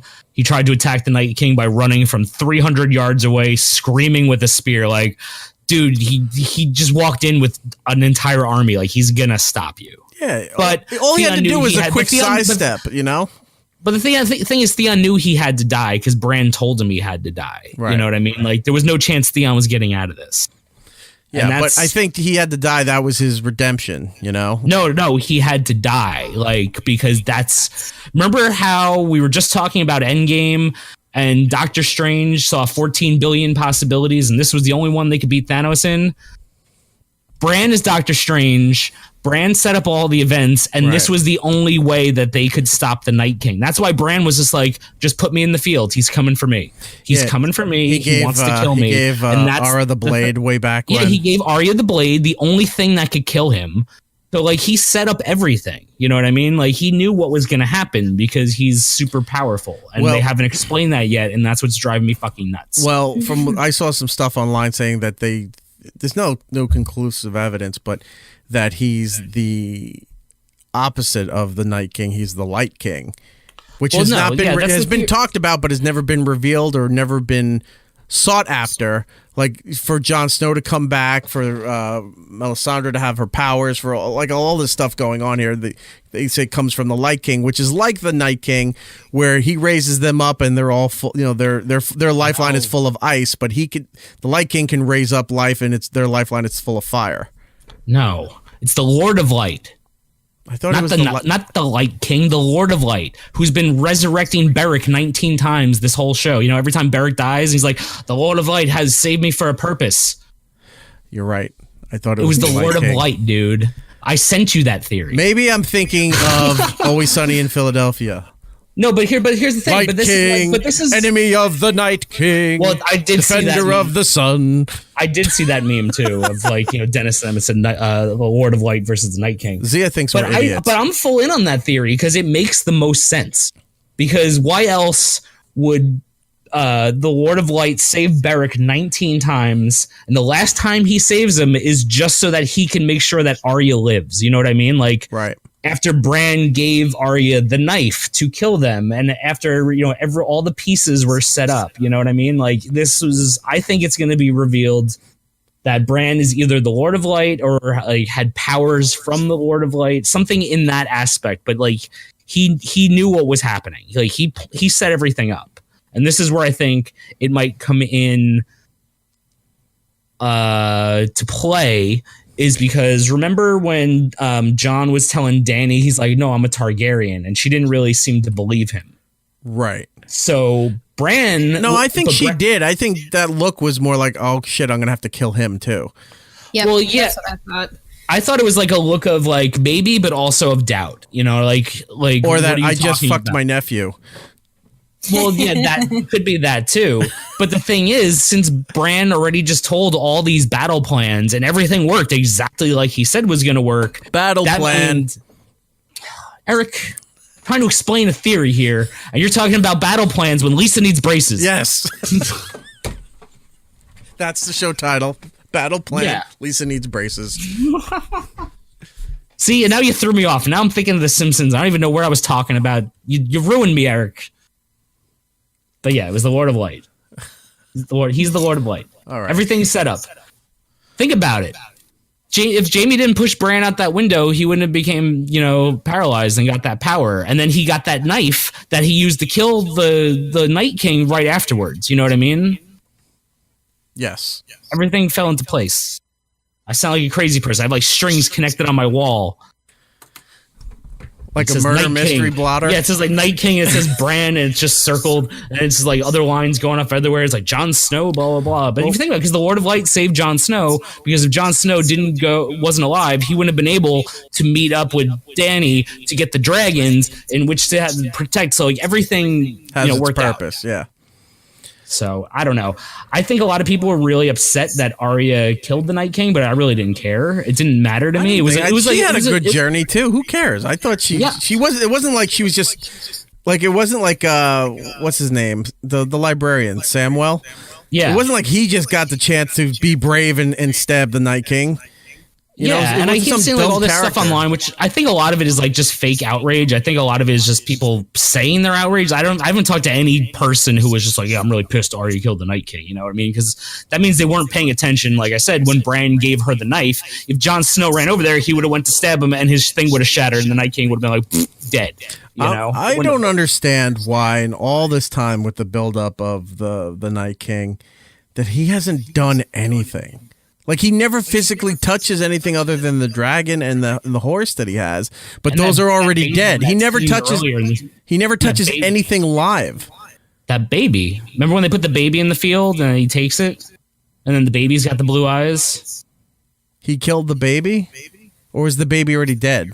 No, it was the babies. Remember, like, they had the village and they would have to put the babies out for the people of the wild? Craster's sacrifice. He was sacrificing the baby so the White Walkers would leave him alone, him and his family, because he lived on the other side of the wall. Yeah, and then they were taking those babies to make more White Walkers. Mm-hmm. Okay, yeah, I forgot all about that.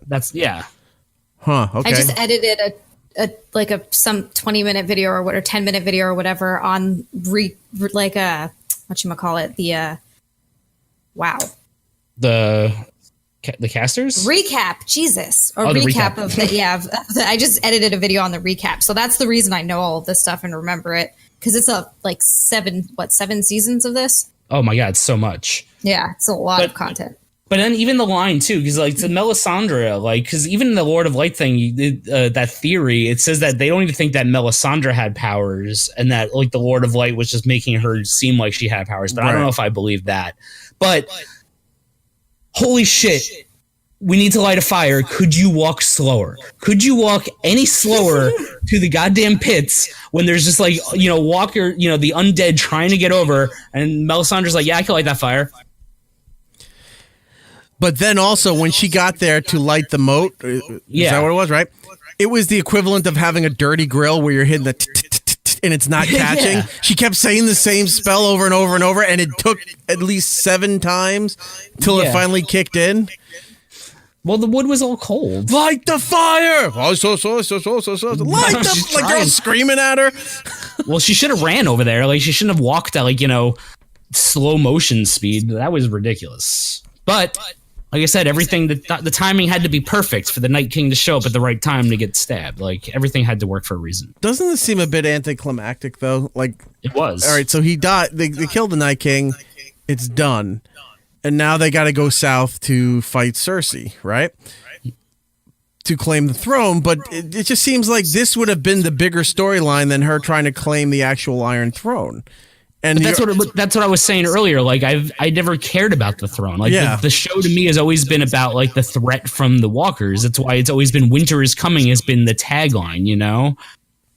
So I don't really care who sits on the Iron Throne. Actually, at this point, I'm kind of like, you know what? I hope Cersei fucks them all up and just keeps the throne. It's like, yep, that's right. I kept it. I'm the winner. I think that'd be kind of funny. What's the anything else would be predictable? What's the glowing green explosive? Remember when they took out the religious? Oh, the what is it? Something wildfire. Wildfire. Yeah, that was one of my. I never gave a shit about. Like Brian said, I never gave a shit about the stories that involved that particular part of the map where with Joffrey and all that. Yeah, I didn't care about any of that stuff. But when they lit the wildfire up and everything was blowing up all over the place. The ships, pretty good. The religious, like the church, if you will, everything under the city. Oh, I forgot about all those shame guys. I totally forgot about all them. Yeah. When all that blew up, I was like, finally, I give a fuck. Like, I really care about this now because it's all blown up. And then what's Joffrey's brother's name? Tommen. He just falls out the window. He's like, well, my chick's dead. Mom did this. I can't live anymore. Puts the crown down and then does the boss jump from IT Crowd right out the window. Straight down. Done. By the way, if you want something funny to watch that scene with, go online and look for Game of Thrones Overwatch. And they show all the explosions with the point counts and everything. It's really so fun. good. The overlay is so It's good. like play of the game Cersei, and it just shows like it's like dead villager, dead villager, dead villager. Yep. That scene when the bell came down and just took out some of the villagers on the street. Yeah. Oh, it was so good. But yeah, I think my biggest complaint overall was not that like I said earlier, I had no problems with Arya killing. It made sense. It was the fact that he was so easily killed. Like that all you needed was this knife and you just had to stab him once. And I think that's what was like really, really bothering me. That it just killed everything. It killed the entire army. Like they all just died. Like the second he got one stab wound. Right. Because he didn't have any armor. Because he's stupid. So supposedly he's just this all-powerful dude that everybody's been terrified of this whole time, and that was all it took. Yeah, all it took was that one knife. If they just knew that they needed to stab him with that knife, they could have just done like the Infinity Gauntlet and just kept passing it to people as they were getting killed by Thanos, and one person would eventually get through and poke him. Maybe scrape him a little bit, maybe half the army would die, and give him a haircut and like a dragon falls out of the sky. So you're saying this is underwhelming, and they really have to step up their game for the last 3 episodes. In order I think to they just have to like have an ending that's going to be good, and I don't know what a good ending is for the show because I've said before I don't know what I want on the end. It's like I don't know what is going to be satisfying to me. I've never been looking forward. It's not like going into Breaking Bad where like I had ideas of like how I wanted it to end or things. Right. I honestly don't have any way how I want this to end, so I'm kind of like I don't know, just on a new plane right now of like, I guess we're just going to see what's going to happen over these next 3 episodes. It's not going to end like Dexter. Like Cersei's not going to be a lumberjack somewhere, No, she's not going to, she's not going to take Jaime's body wrapped in cellophane there and then drive out on a boat in the middle of a hurricane and then dump him in the water. And that's just how the show ends. What if they do the Seinfeld ending? Like the remaining characters who are left are all sitting in a jail cell and they just reenact the first scene of the movie, of the whole series. And that's just how it is. It just pulls out through the brick wall. You see the landscape. I feel like the show just set it up into such a position where everything feels predictable now. So I'm really hoping that they're going to do something really crazy for the last 3 episodes. What if it's going to be like a Lost ending? Well, they're going to like, they're all going to like time travel. They wrote themselves into a corner and they really couldn't figure out a way to end this. Oh, yeah. Because remember, they're not going off the books anymore. Well, yeah, they're not. But I know that like George Martin like told them like what he wanted to like do. Stormtroopers, what?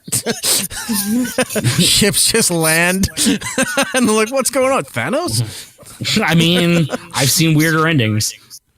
And I'm not even joking. I've literally seen weirder endings. Well, new episode I don't know next what's going to happen. Because like I said, I think it's very predictable. I feel like Cersei is obviously going to like kill Euron because he's just that stupid, cocky pirate guy. I'm going to put a prince in your belly. So this is what someone told me this on a thread. What's up? What'd you say? I said there's already one there. Oh yeah, but someone was saying on a Reddit thread like how great would it be if they like reversed Red Wedding and they found out that Cersei was pregnant and then someone stabbed her through the stomach to kill her like they did to the Starks. That'd be great. And I was like, that would be like a really good ending. But I feel like Tyrion or Jaime's gonna have to kill her. Like that's the only satisfying death for her. Do they know whose baby Cersei's having? Jaime, I thought. Is it Jaime's? It's gotta be. It's not because the new guy. Hear me out. What if it's this twist? They get down there, they find out that Cersei's baby is Jon Snow, while Darien's baby is also Jon Snow. And then Maury comes out. Yeah, Maury comes out and is like, "You are the father," and Jon's like, "No," and the crowd's just going boo and throwing tomatoes. Cersei's breakdancing. Yeah. Jon Snow knocks up the 2 women fighting for the crown, and he just has to stand there like the deadbeat dad. And they have that wrestling moment where they're going after each other, and then they slowly turn and they both look at him, and then they look at each other, and then they tag team to go kill Jon Snow. I mean, that's the only satisfying. You did this to us. TV show could end. Either that or it just ends with Cersei demanding child support, and Jon's like, "Shit, I gotta go get a job." And it's just years of litigation. He's working dead-end jobs. His wages are being garnished. Yes. He starts wearing a wife beater. The series ends with just a terrible epilogue. And Jon Snow started living out of an RV built out of a dead dragon. He gets a summons. What's this? Because you got to pay for college now. No, and that's how it ends. And then it says Yeah, Finn. I like this. The little post-credit scene where it's like you see him like reading a newspaper. It's like, and then Jon Snow went on to this. And How absurd would you think? Because I think this would be funny. It's not going to happen, but picture this. So after that look she gave Jon when he revealed that they're, from the same family, that the next episode starts, it's kind of gray out. There's fires smoldering everywhere, bodies being moved, and people are trying to recover and recoup what they've lost from this battle here. And everybody's standing around, and her and Jon are just standing there realizing everything they went through. And she just nonchalantly just turns and stabs him. He drops dead on the spot, and then she just doesn't acknowledge it. She goes on. And like, where's Jon? She just goes, oh. And then the rest of the thing going there. So now she's back in the lead for the throne. that would be kind of funny. If they just made it no big deal that she just quietly stabbed him off to the side and then just kept the show going and never acknowledge it. People would be so pissed. Like, what was that? Yeah, we thought that was a really cool way to go. What? I would have been like, yeah, that's fantastic. Do a bunch of shit like that with no explanation. The wolf eats Arya while she's sleeping. It's like, that's not supposed to happen. Just a bloodbath at the end. It turns into like Tucker and Dale versus Evil, and everyone ends up just like killing each other, running away from nothing, just by mistake. All this death and explosions and fighting's going on, and then at the end, it's that bald eunuch that nobody likes, the very effeminate one, just sits on the throne with his legs crossed. Yeah, it's like, he won? He's the guy? That sounds pretty. Who's Bran? He's been on the Iron Throne the whole time. Oh. I kind of, for some reason, feel like that's going to happen. If Bronn sits on the throne and then he hits a thing and out from the side comes wheels, so now the throne's a wheelchair? That was the joke, Eric. I just made it. Oh, shit. We just made... All right. All right, let's go to break then. I ruined that. No, but like I think Daenerys is going to try and kill Bran. You think? Yeah, I think she's going to realize that Bran is the one that made her dad go crazy, and then she's going to get revenge. The Mad King, yeah. Yeah. Shit. But who knows? And then Jon's be like, "Don't kill him, he's my brother." Eh. And she's like, "Oh, eh." And then they're gonna fly away on dragons, just like that. Just like the Fonzie's gonna hit the jukebox. The whole war is just them going, "Oh, hey, oh, just a big courtyard of people having a disagreement. Yeah, we know the vowels. We know the. That's funny. I still want her to just quietly stab Jon off to the side, and then he's going down like, and she's just going. Shh. She puts her finger on his lips. And, shh. He quietly lays down, and she just walks away. As they're packing up to head south, where's Jon? Has anybody seen Jon? She's, and then just goes off on her dragon. She cuts off Jon's hand and just glues it onto Jaime's arm. So she buries his hands in his head in a ditch like they did with Ralph on The Sopranos, up on a farm somewhere. Then a hand tree grows. Yes. That would be interesting. All right, let's take a break. We'll come back. We're going to speed through everything else, and then we'll be done for this week here. We are with our pal, Zia Anderson. Let's give her out some plugs for everybody to follow her. It's Zia Land. It's Zia_land. So it's XIA_land on Twitter and Instagram. ZiaLand.com, and you can also find her shows or recap shows that she does that she's been talking about on AfterBuzzTV.com. Right? Yeah, it's on YouTube. Most of the shows, they're live, and then the archived versions are also there on the AfterBuzz TV YouTube. Yeah. Okay.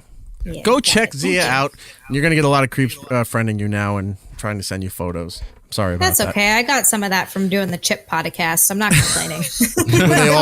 But those come from Chip. It's just Chip himself. The listeners had no interest in you, but Chip did. I am also not complaining about that. All right, so we'll take a break, and we'll be right back. It's Eric Nagel with Erik and Giddles. More next. Attention. Shameless social media plug. It's Eric Nagel is on Twitter, Instagram, YouTube, Facebook, and reluctantly, Snapchat. So follow, like, and subscribe. Would you kindly? Hey, this is J.J. Abrams. You're listening to It's Eric Nagel. Welcome back to It's Eric Nagel. That is me, Giddles over in the Upside Down, and our pal Zia Anderson joining us from Los Angeles, California. She's kind of an expert on a lot of geeky culture things. Give her a follow, Zia, XIA_land on Twitter and Instagram. Zialand.com, and find all the programs that she does on the YouTube channel for AfterBuzz TV. Looking at last week's box office, I don't know who would have been surprised at this point, but Avengers Endgame broke $1 billion on its opening weekend. It's the biggest. No one's surprised. It's the biggest opening movie ever, and by ever I mean domestic and foreign.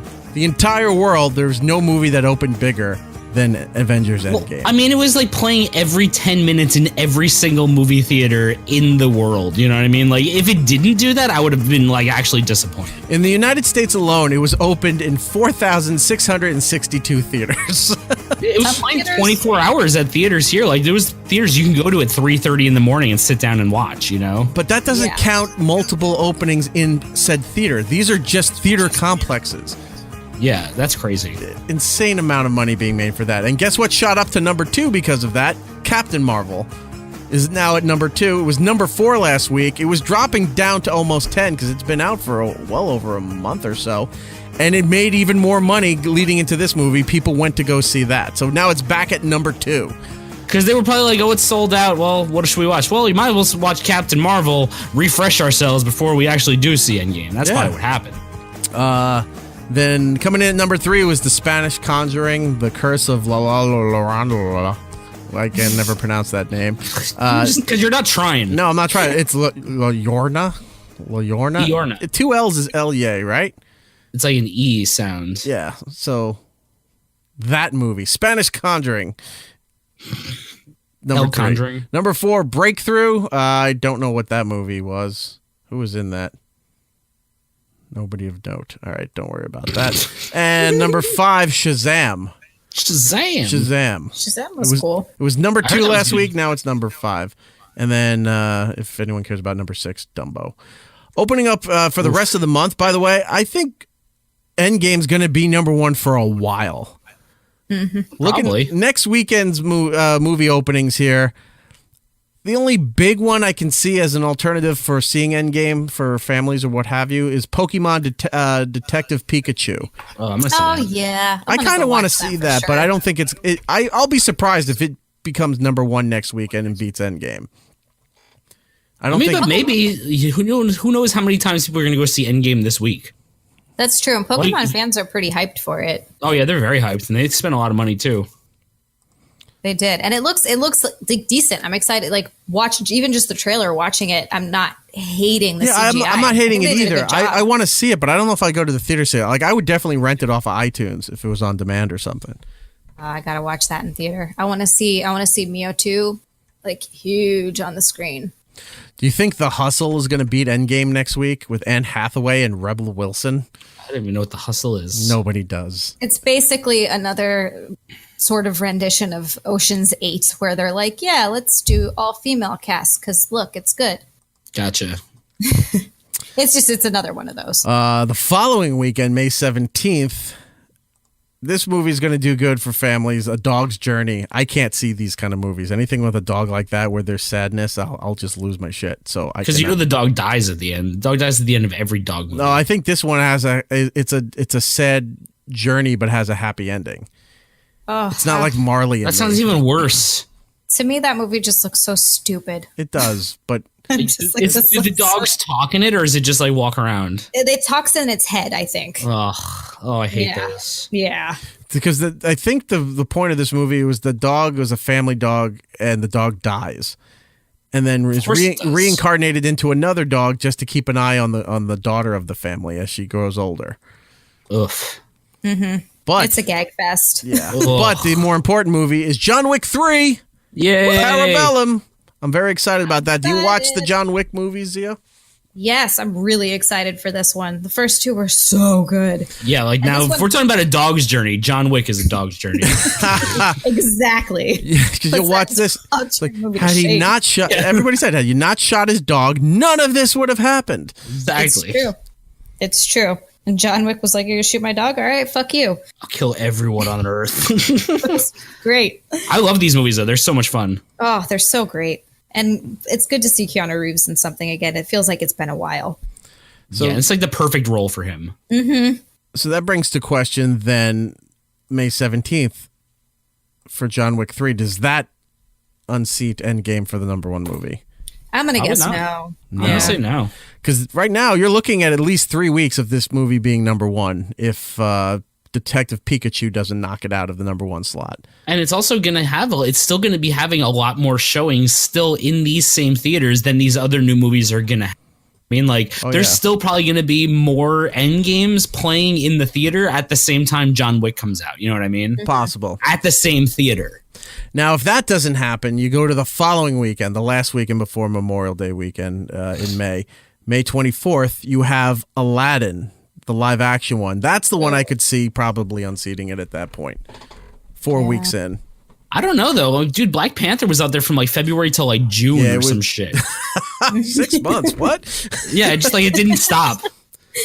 I mean, Like, it's not even in theaters anymore. They're like, just put it at 1. Would be great. That's an interesting concept. So Disney buys all these other movies to prevent them from being released, just so they can keep one movie in the theater for 6 months, so that movie can stay number one. It's like there's no other movies coming out. Yeah, Disney bought everything, and they're holding off, just letting. I'm tired of seeing this movie, but they're not. That they only want you to see this movie for 6 months. It's like setting your achievement on Twitch. You know, like if we can do this for 6 months, I unlock a new emoji to send out to people. Yeah, it's gonna be a good emoji. So Aladdin on the 24th is the only one I can see possibly, and then at the very end of the month, May 31st, is Godzilla 2, which Brian's not excited about, but I am. I just think it'll be cool to see an IMAX in 3D and stuff, but I don't know about story-wise or if it's going to be a great movie. But story-wise is a little weird because if the humans are just discovering about the whole Titan myth and that these things exist, that's fine. You need that kind of human element to it just to move the story along. But then you got to let the monsters fight and do their shit and keep the human story out of it. Just let it go. But in the trailer, you keep seeing Millie Bobby Brown from Stranger Things, and like she's doing like a loving headbutt that you would do with a cat to Mothra, and then she's just standing in the city watching destruction happen, and she smiles and slowly turns like, oh, and there's another fight, and there's one over here. Like she's always there while all these things are fighting. Everyone else has run for cover or nowhere near the city, and she's just standing on a rooftop like, look at all the damage. She's secretly orchestrating the entire thing. She's a little demon spawn. She's like, release my titans. Yeah, like what if every time she goes into the Upside Down, she's actually just being transported to Godzilla World? That'd be great. Like she's going to a totally different Upside Down, and then she comes back like shocked. She's like, oh, good. There's no giant monsters here. This is a much better reality. Or maybe she likes the whole monster universe. She comes back and it goes, oh, these damn boring kids again, and I got to hang out with them. They don't know what's on the other side, what's going on there. Dustin kid. You don't know Mothra. You don't know the carnage that I've seen, and you want to play pretend Ghostbusters. Yeah, you guys want to play Dungeons and Dragons. I've seen the dragons. And a Mothra. That's the big secret for the next season of Stranger Things. She gets sick of the kids. She breaks up with that one kid. She's like, "You're annoying. Leave me alone." She goes, "You know what? That's it." Mothra just opens the portal. Mothra. Like, that's an upgrade. Sends Mothra through to the world just to destroy things because she's sick and tired of everybody. You know who my boyfriend is? Who? Mothra. Oh shit! It's not like fuck with him. Dude, your chick dumped you for a bug. Yeah, a 12-story bug shoots lasers out of its eyes. Yeah. Let's see. So that was everything from May. Again, June 5th, X-Men Dark Phoenix. June 7th, Secret Life of Pets 2, which our pal Brian Lynch wrote the first movie. He's also written the second movie. He's very excited about that. And then a whole bunch of other nonsense for the rest of the summer. Oh, there's that space movie that's coming out that looks really interesting with Robert Pattinson and Andre 3000. What movie is that? Hold on, I'm looking up the name of it. Please tell us, because anything with Andre 3000, it got good reviews too. Hold on. Sure, it's just not another Outcast video that you think is a movie with Robert Pattinson in it. Yep, that's the only word. Yeah, no, this is it. Hold on, it's called High Life. I don't know it. Okay, you haven't seen the trailer for it? No. Oh, dude, you got to watch the trailer for it. It's crazy. It's like they're in space prison and they're just floating around and there's just crazy shit going on. And it's Robert Pattinson, Andre 3000 on a weird spaceship with all these people in space jail flying through space. Sure, it's just not another episode of another movie of Twilight. I don't know. Is this what happens in Twilight? Have I been missing out on space jail? Space vampires. Vampires. Space vampires. Oh, I'm sure he sparkles. He does. Sparkles. But it's radiation. Look how trendy I am. No, you're dying. That's your life force leaving you. Yeah, watch the trailer for High Life. It looks really crazy. I'll watch that trailer, and I'll trade you the trailer for Warner Brothers' new release of Batman vs. the Teenage Mutant Ninja Turtles. I mean, I had no idea this was even a thing until last week. Is it like live action? No, it's a cartoon. It's animated. Oh, yeah, that's not fun. Though. So they released. What about Sonic the Hedgehog? Well, okay, we can go to Sonic the Hedgehog. Did you see the trailer? Oh my god, I can't fucking wait. Zia, did you see the trailer? I had to because one of my favorite streamers that I watch all the time did a reaction video to it, and he never shows his face. Right. I wasn't going to.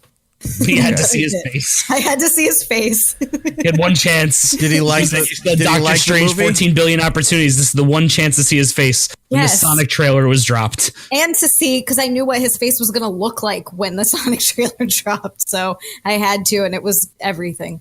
Oh my God. It was such a bad trailer. It looks like a horrible movie. Oh, it's going to be so terrible. No, it's going to be so. But Brian thinks. See, Brian. Let me tell you something about Brian Zittles. Oh, Jesus Christ! I'm tired. I just combined the two of you together. You have my arch nemesis. You have now formed Zittles with an X. Zittles, assemble. Wait, where am I going? It's just to the left of Iron Man. All right, Zia, let me tell you about Gittles. Gittles loves watching bad movies. Oh my God! Now he loves he's an enthusiast of bad movies because he likes bad movies that are so bad that they're good. Like The Room.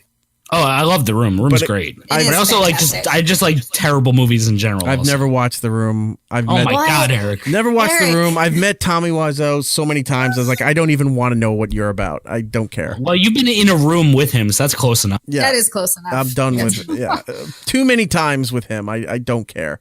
But Brian likes watching bad movies and for the hopes that they're so bad that they're good. But then occasionally you do hit a bad movie that he'll just say, nope, it's not even good. Bad movie. It's just a bad movie. That happens often. Like I take one for the team. I don't think this Sonic is going to be a good bad movie. Oh. I think it's going to be a shit show. Did you see 9 Lives? That one with Kevin Spacey and the cat? No. Oh my God, it's insane. Holy shit, you got to watch that movie. Is that a good bad movie? Oh my God, yeah. It's Kevin Spacey and he becomes a cat. I mean, other than, all the allegations with him and like the shit that he did, I saw this before that happened, so I was able to enjoy it. Does he do the same thing but to other cats? Dude, there's a point where this cartoon cat fakes its fake suicide in order to win its daughter's love. Like, dude, this movie's nuts. Like, you got to watch it. It's got Kevin Spacey as a cartoon cat. All right. That sounds insane. It's nuts. I'm going to put that on the list of things to watch. But yeah, like I'm looking at this and I'm like, oh yeah, this is up there. This is going to be 9 Lives level of bad. I mean, it's just it's such a step down for James Marsden. I'm like, what? Why would you do this? Damien Dark is in there. I don't know if you guys watch Arrow or any of that. Or Legends of Tomorrow. Legends of Tomorrow, yeah. He's just like, oh. I saw that as soon as they showed Lieutenant Bennington or whatever his name is in there. I'm looking, I'm like, oh, it's Damien Dark. Yeah. I never see him in anything but being Damien Dark. Damien Dark, yeah. But like, are we finally going to figure out why Sonic wants rings? Or are we going to find out why Dr. Robotnik kidnaps bunnies? Like, there's so much shit we're going to learn in this movie, Eric. I don't know. Well, you're probably going to be disappointed. No. Yeah, I think all they're going to do is be like, look, Sonic's rings are actually portals. And you're like, when did that happen? Oh, my God. I so hope all of this happens. I can't wait for this movie. I'm so excited. It shows it in the trailer. His rings are portals. And I'm like, wait, what? Maybe he steals all the bunnies because their droppings are gold rings. I mean, there you go. You Problem can't sell solved. this movie Resolved. any harder to me, Eric. Like, you cannot sell this movie. Like, I'm buying. Then the military realizes, like, wait, Sonic's chasing after rabbit shit. Gold rabbit shit. And then a big mad world scenario breaks out where everybody's trying to get all the rings. Why does Robotnik want him? I don't know. I think he said something in the trailer that it's his son. Oh, my God. Like, he created it? I'm going to live tweet this movie when I go to it. Like, it's going to be so good. Like, I know I'm going to miss key lines of dialogue. Right. But I am totally going to live tweet this movie. It's going to be great.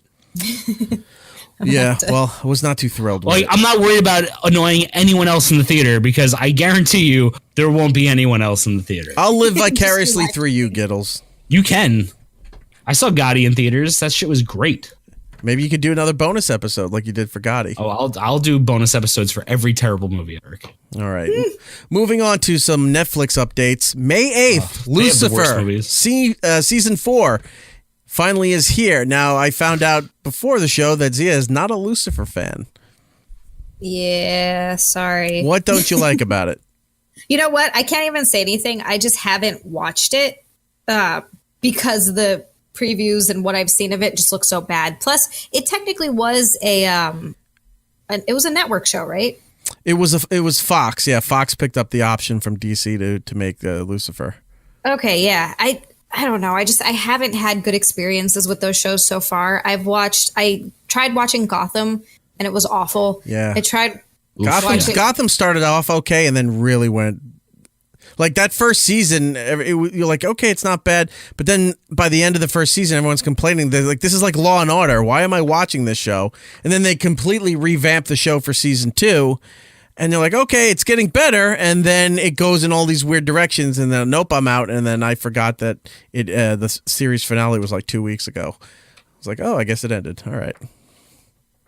I mean, yeah, I didn't even get past like the first 2 episodes. I was like, this isn't going to be good. Spoiler, Batman's not in it. Go ahead. That's what I hear. So it's like if you want to see a show about a bunch of basically what the bad guys, but just as kids. Yeah. That's all it is, or like younger. Yeah. It's like Flintstones Kids, only with the Rogue Gallery. Yeah, I'll pass on that. And then I also I have to watch Cloak and Dagger because I'm on Marvel TV Weekly, but I hate it so much. And The Gifted, also awful.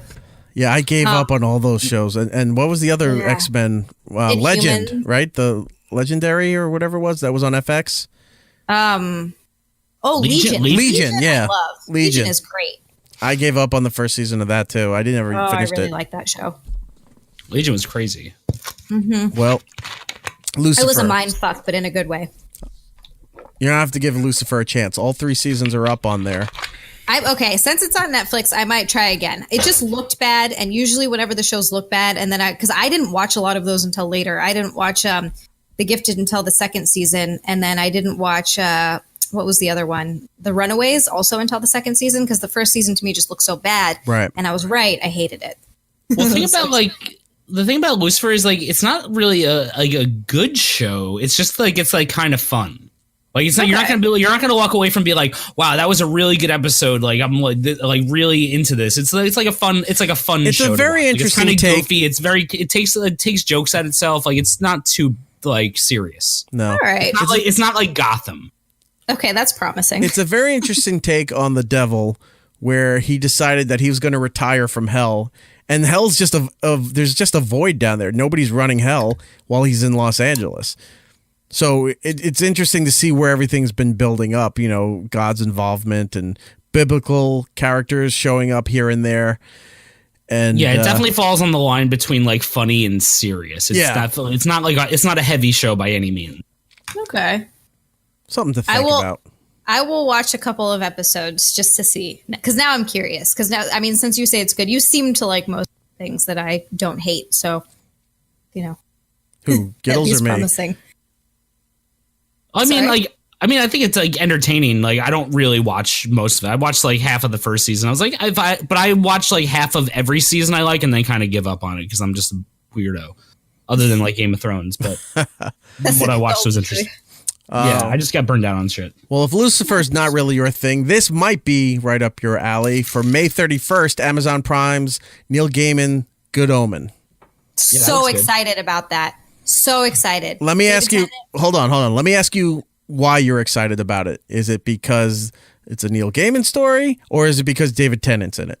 It's because David Tennant's in it originally. But then when I watched the trailer, I was like, oh, this looks really cool, though. Yeah. That's usually it's usually a 50-50 answer. It's really big fans of Neil Gaiman, or like, dude, the Doctor's in there. You got to watch it. He's not doing Jessica Jones anymore, so you know he's committed to this. Exactly. And he was only in Jessica Jones for what? He was one season. No, he showed up a little bit in the second season as a flashback kind of thing. All right. So he was technically in the second season. That's something. Some other TV stuff here for you. Ron Howard has said on an MTV podcast that there's real talk going on that Disney is looking to bring Willow back as a TV show starting in 2020 for the Disney Plus service. I wasn't really. That's interesting. I think. No, I got to add that to the list. I've never seen Willow. Never seen Willow? No, I got to add it to the movie list. So I hate to be that guy, but like, I've never seen Willow. Going to play the short guy. What's the other? Oh, like Game of Thrones is going to be over. Well, no, they bring back what's his name? Val Kilmer? No, the one who played Willow. He's too fat. Val Kilmer's way too fat to be Willow. Yeah, he's too fat and old now. He's like Pillow. Like he's way Val too. Kilmer big. is Fat Thor now. Yeah. Oh man, he'd be great Fat Thor. He'd be True. fatter Thor. Yeah. What's it? Warwick Davis. He's also very old. But we don't know if they're rebooting Willow or if we're just rejoining Willow currently in his life. Where we last left off on Willow. Did you ever see the 30 reality years ago. documentary or reality series about Warwick Davis? No. No. It's, if you can find it online, it's so good.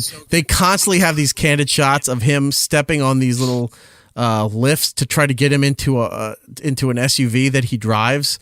And they show the chair is modified and the pedals are modified so he can drive this big like Humvee thing.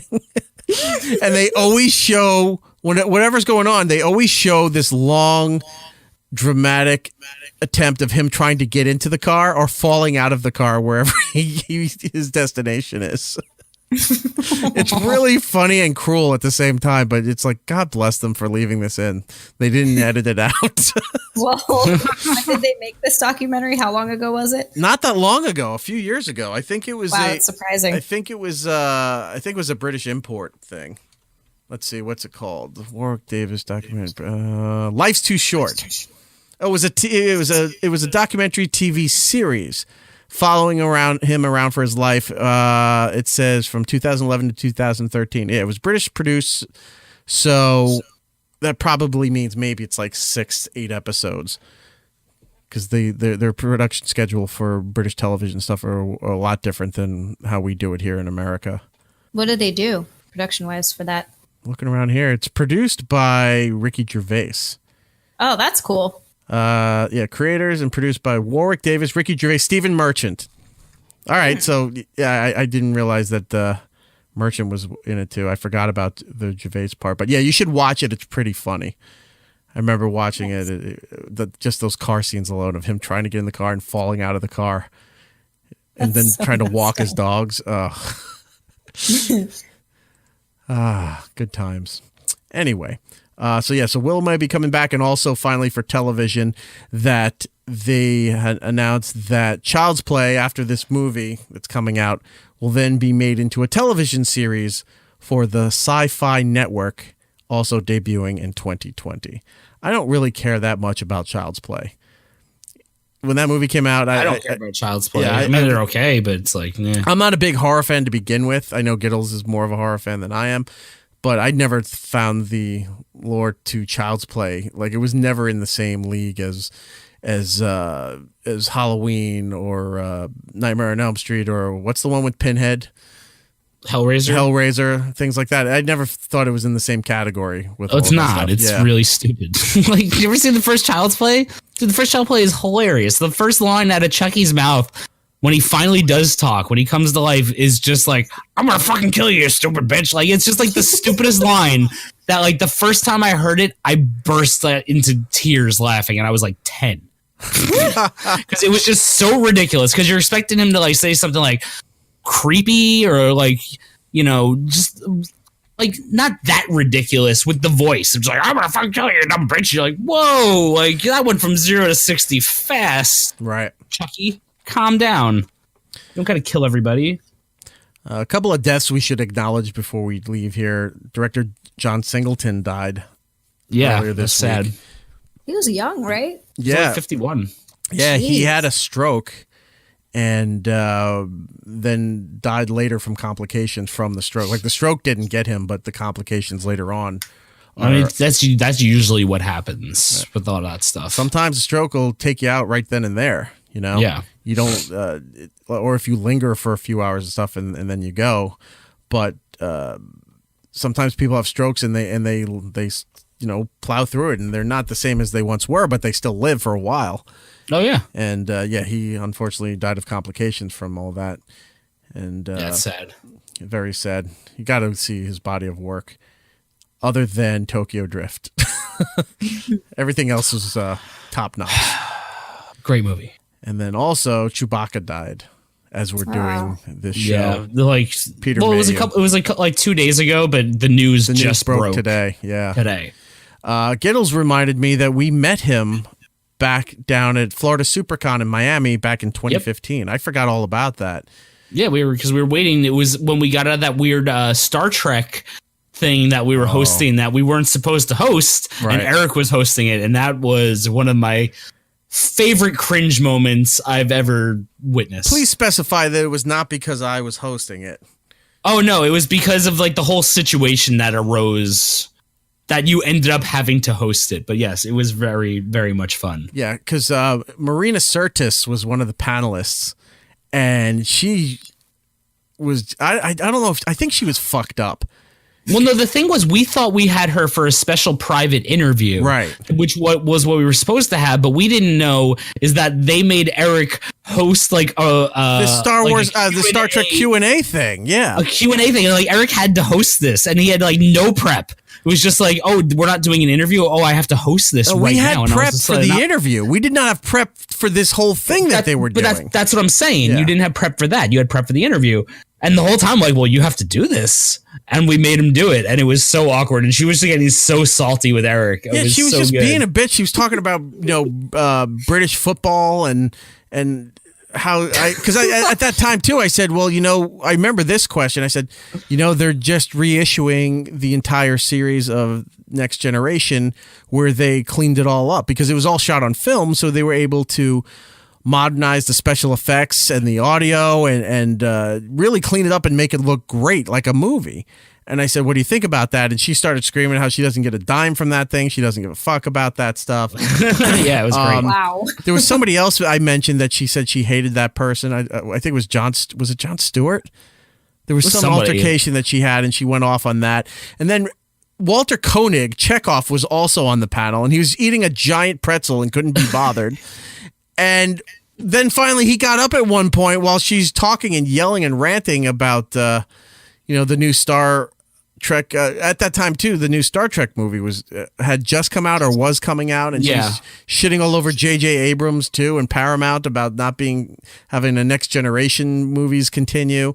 Walter Koenig walks off, kind of gingerly from behind me on the stage and takes a phone call. Yeah, he was standing off to the side, like behind me. He's on the phone. He's on a flip phone, holding he hands me his giant pretzel. So I'm holding his fucking pretzel while he goes to take a phone call, and Marina Sirtis is yelling about everything in the Star Trek universe and how she would rather be drunk watching football because there was a game on right now that she would rather be at than doing this thing. And I'm sitting in the corner with the biggest smile on my face. I was so fucking happy. I'm sitting there, and Erik wants to wrap it up, and I'm just like, keep going, stretch it longer. I just kept just egging this situation on, and Erik was so angry afterwards. But it was fun. You should have licked his pretzel before you gave it back to him. I should have thrown it into the crowd. That was the weekend of Walter Koenig. Like everywhere we go, we van. The time when they were driving back to the hotel, and then we saw him at the restaurant. I was like, leave us alone, Walter Koenig. Like, please go back to Star Trek. Like, yeah, at one point, the way he was wearing his hat and he was standing off to the side, I swear I thought it was Bill Burr. Yeah. I went, holy shit, Bill Burr's here. Brian says, what are you talking about? I'm like, that's Bill Burr. And Brian looked and he goes, oh, it's like, yeah, is that Bill Burr? We walk over and turn around. It's Walter Koenig. I was like, not only was it not Bill Burr, it was a 75-year-old man. Yeah. I mean, I feel bad for Bill Burr for making that comparison, but he looked like Bill Burr. He looks nothing like Bill Burr, but he did at that from a distance. Yeah. Anyway, so Peter Mayhew died. Yeah, that's how we got there. That was a really nice homage to him, guys. Yes. Well, because we got to talk to him quickly because we thought we were going to get an interview. But they brought him. He wasn't in very good health at the time. They wheeled him out in a wheelchair. Can't really do much. Yeah, and they had to actually help him stand up because he waved to everybody. Everyone was giving him a standing ovation, and they had to actually hold him up out of the wheelchair so he could wave and everything. So we were kind of like, we can't really do that. So Yeah, we so said hi to him. We said hi to him, and we're like, you're awesome. You're Chewbacca, and he was very nice. But that was our extent of it. Yeah, That's still something. That's actually really cool. Yeah. Well, Godspeed, Peter Mayhew. Yeah. And does anybody care? We'll make this the final thing. I care. Anybody care that Burger King has unhappy meals now? Every meal I have at Burger King is an unhappy meal. It's a begrudging meal that I'm eating because I'm realize how poor I am and I need a $1.29 Junior Mac with fake grill marks on it. I'm like, but yeah. That homeless guy's grunting in the corner. No, that's Skittles. That's just Skittles. He's having his unhappy meal. So isn't that every meal for him? Burger King, I swear when I saw this morning, I thought it was a joke. Like it was a 4chan thing or something. I thought it was like a joke right? too. So there's this photo of all these color. They look like Munchkin boxes, by the way, but each box is a different color with a different sadness trait prominently labeled on the box. And the back says no one is happy all the time. So it's a shot at McDonald's. But what they're doing is they're using this not only as a shot at McDonald's, but also to bring awareness to mental illness. So we're going through. I'm like, this can't be correct. This can't be real. And lo and behold, I see it on CNN, on USA Today. I'm seeing it all over a lot of the places you would find it for more legit news reporting. And I read through it. And it says, the ploy aims to bring awareness to mental illnesses and let customers know that no one is happy all the time. Customers can choose among 5 boxes based on their preferred mood: the pissed meal, the blue meal, the salty meal, the yas meal, and the DGAF meal, which I had to explain to somebody means don't give a fuck. I think out of all of it, the yas meal is the most offensive one. I want to step on it. Ugh, I would like to buy one. I would like to go in there and buy one just so I can throw it on the ground and step on it in front of them.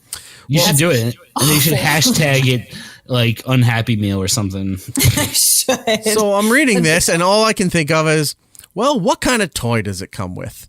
So I go and I will dig a little Razor further. blade. There's a link to a commercial for it, right? A promotional video for it. And it's all depressing, like people having issues and stuff. And then somehow they wind up realizing that life may not be entirely too bad because they can get an unhappy meal at Burger King. That's going to make it all better. Yeah, there's a guy dealing with like mental depression. There's another one who's dealing, young girl's pushing a baby in a cart down the street. And she goes, I'm tired of being judged and people thinking I'm too young to have a child.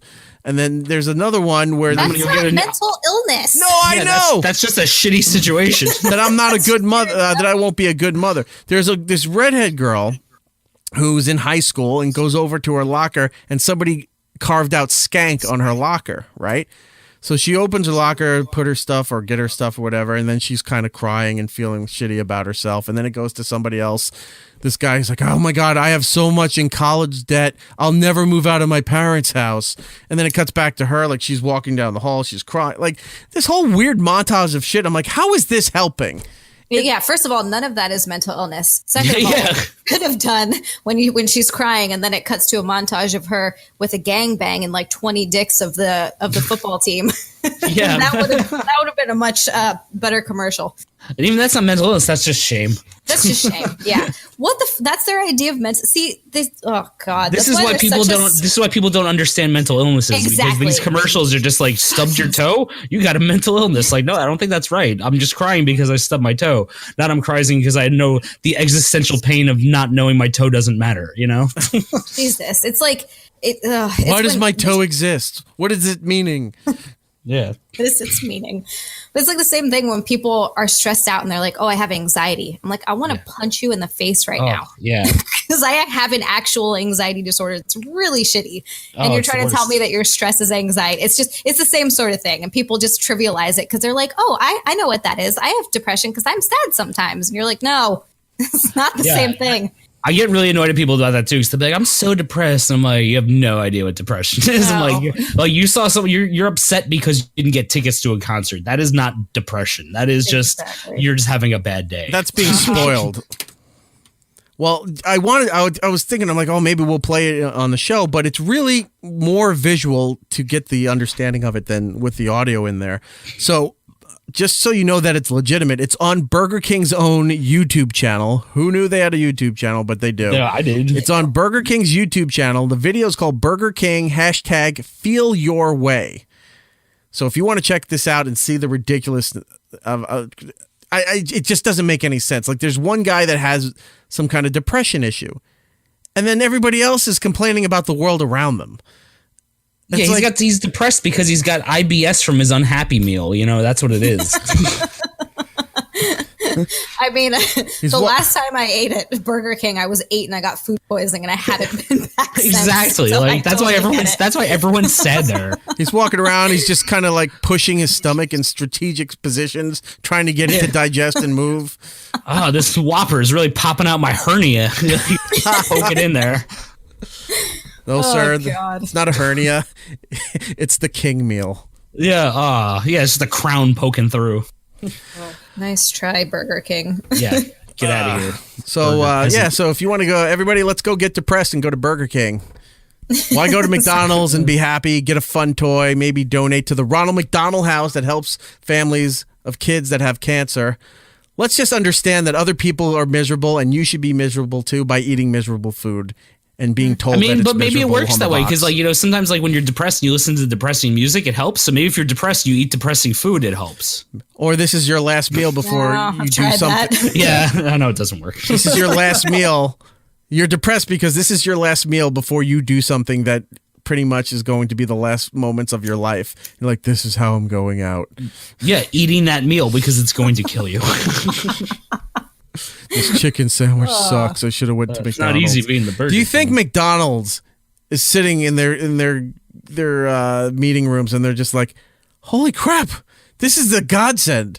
We didn't have to do anything. This summer's going to be amazing. Board meeting, and then you see the TV click off, and then Ronald McDonald spins around his seat, and he's like, well, I think the rest of our year is pretty easy, boys. And everyone's like, woohoo! Like, the McNuggets are there, and Grimace is there, all sad. Yeah, so it's like Burger King to get depressed. This summer can't get much better. We're tied into Avengers Endgame. We have all the toys and the stuff from the movies for that. Then the rest of the summer, everyone's like, don't go to Burger King because you're going to get depressed and kill yourself, or they're going to call you a skank. Come to McDonald's. Being called skank is not a mental illness. You know what I didn't think to do? After this show's done, I'm going to go check the Wendy's Twitter feed and see what they had to say about this. Oh, I'm sure Wendy's is just like, fuck you. They don't give a shit. And I wonder what Moon Pie is. Moon Pie is probably like, Moon Pie is like a depressing burger. You're like, oh, you guys are so good. Zia, if you don't follow them on the Twitter there, follow Wendy's and Moon Pies. They're pretty vicious. Moon Pie is my favorite. They seem to have their fingers on the pulse of what's going on. And they love to shame. Oh my God, Moon Pie has nothing to lose. So they just go for it. They're just like, you know what? We're just going to... My snack foods are surly. Yeah, hold on. I want to see if they said anything today about the Burger King tweet. I'm looking up Moon Pies right now. Give them a follow, folks. Tell them that it's Erik Nagel sent you. And then just send us some Moon Pies. They have a whole Moon Pie policy up now. I did have my first Moon Pie just a couple of years ago, and it was amazing. They're pretty good. Yeah, they really are. You can like deep fry them? Oh, yeah. All right. With that music, that means we need to wrap this up and get out of here. So let's go around and do the plugs. Zia, since you are our guest, we'll turn to you and tell us all about your wares, where people can find your stuff, find you, and reach out and touch you. You can reach out and touch me at... No, I'm just kidding. You can find me on Twitter and Instagram at Zia_land. It's XIA_land. And on AfterBuzz TV and the Popcorn Talk, I do Marvel TV Weekly Sunday nights at 9. And the Popcorn Talk, it's Marvel movie news Thursdays at 1 p.m. And thanks Pacific so much time, for right? Fun. Yes, that's Pacific thanks for time. hanging. Sorry. Yeah. I like doing anything where I can babble about nerd stuff. Well, we'll have to have you back on again. This time we won't do movies and TV stuff. We can just talk about annoying things in our lives and people that we don't like. That's like one of my favorites. Oh yeah, it's great. It's called Getting Older. It's awesome. You just sit around and bitch about other people, and it's okay. And every once in a while, you just say, "Oh, my back hurts." Yeah, exactly. From carrying this whole conversation about that lady's hair over there. Oh, that sounds like my everyday life. That's great. All right, Giddles, what do you have to plug? I got Gittlebase on the Twitter, Instagram, and Xbox Live, and I was going to try and start my stream this upcoming Tuesday, but I got some issues going on in my apartment, so check my Twitter stream, and if I'm going to start the cooking show, I will. If not, I might just be streaming some video games, and more information to come. All right, for me, it's... and May 19th, I'm doing a taco cook-off. Where? Somewhere in Brooklyn, I don't know, but I'm making tacos. It's going to be good. I like it. Do you have a new recipe, or are you going with an old favorite? Oh, I got a new recipe. I'm making a pulled pork tacos, but it's a special recipe, so I can't say anything. It's top secret. Is it depressing? Is it going to have little excerpts like a Dixie cup that makes you want to kill yourself? Yes, that's exactly it. With every bite, it says, "You are closer to death with every bite." That's what it says on every taco. Have the tacos. It's like, is your life worth it? No, it's really not. Yeah, it's the taco the town. But for me, it's E-Rock Radio across the board, but more importantly, the show. It's Eric Nagel across the board on social media. Like us on Facebook, subscribe to us on YouTube. 651 Smithers is the phone line. 651-764-8437 if you want to leave a message to be used on a future show. I think that's about it. Until the next time, everybody. Be excellent to each other. And have a wonderful time. And we'll be seeing you. It's Eric Nagel.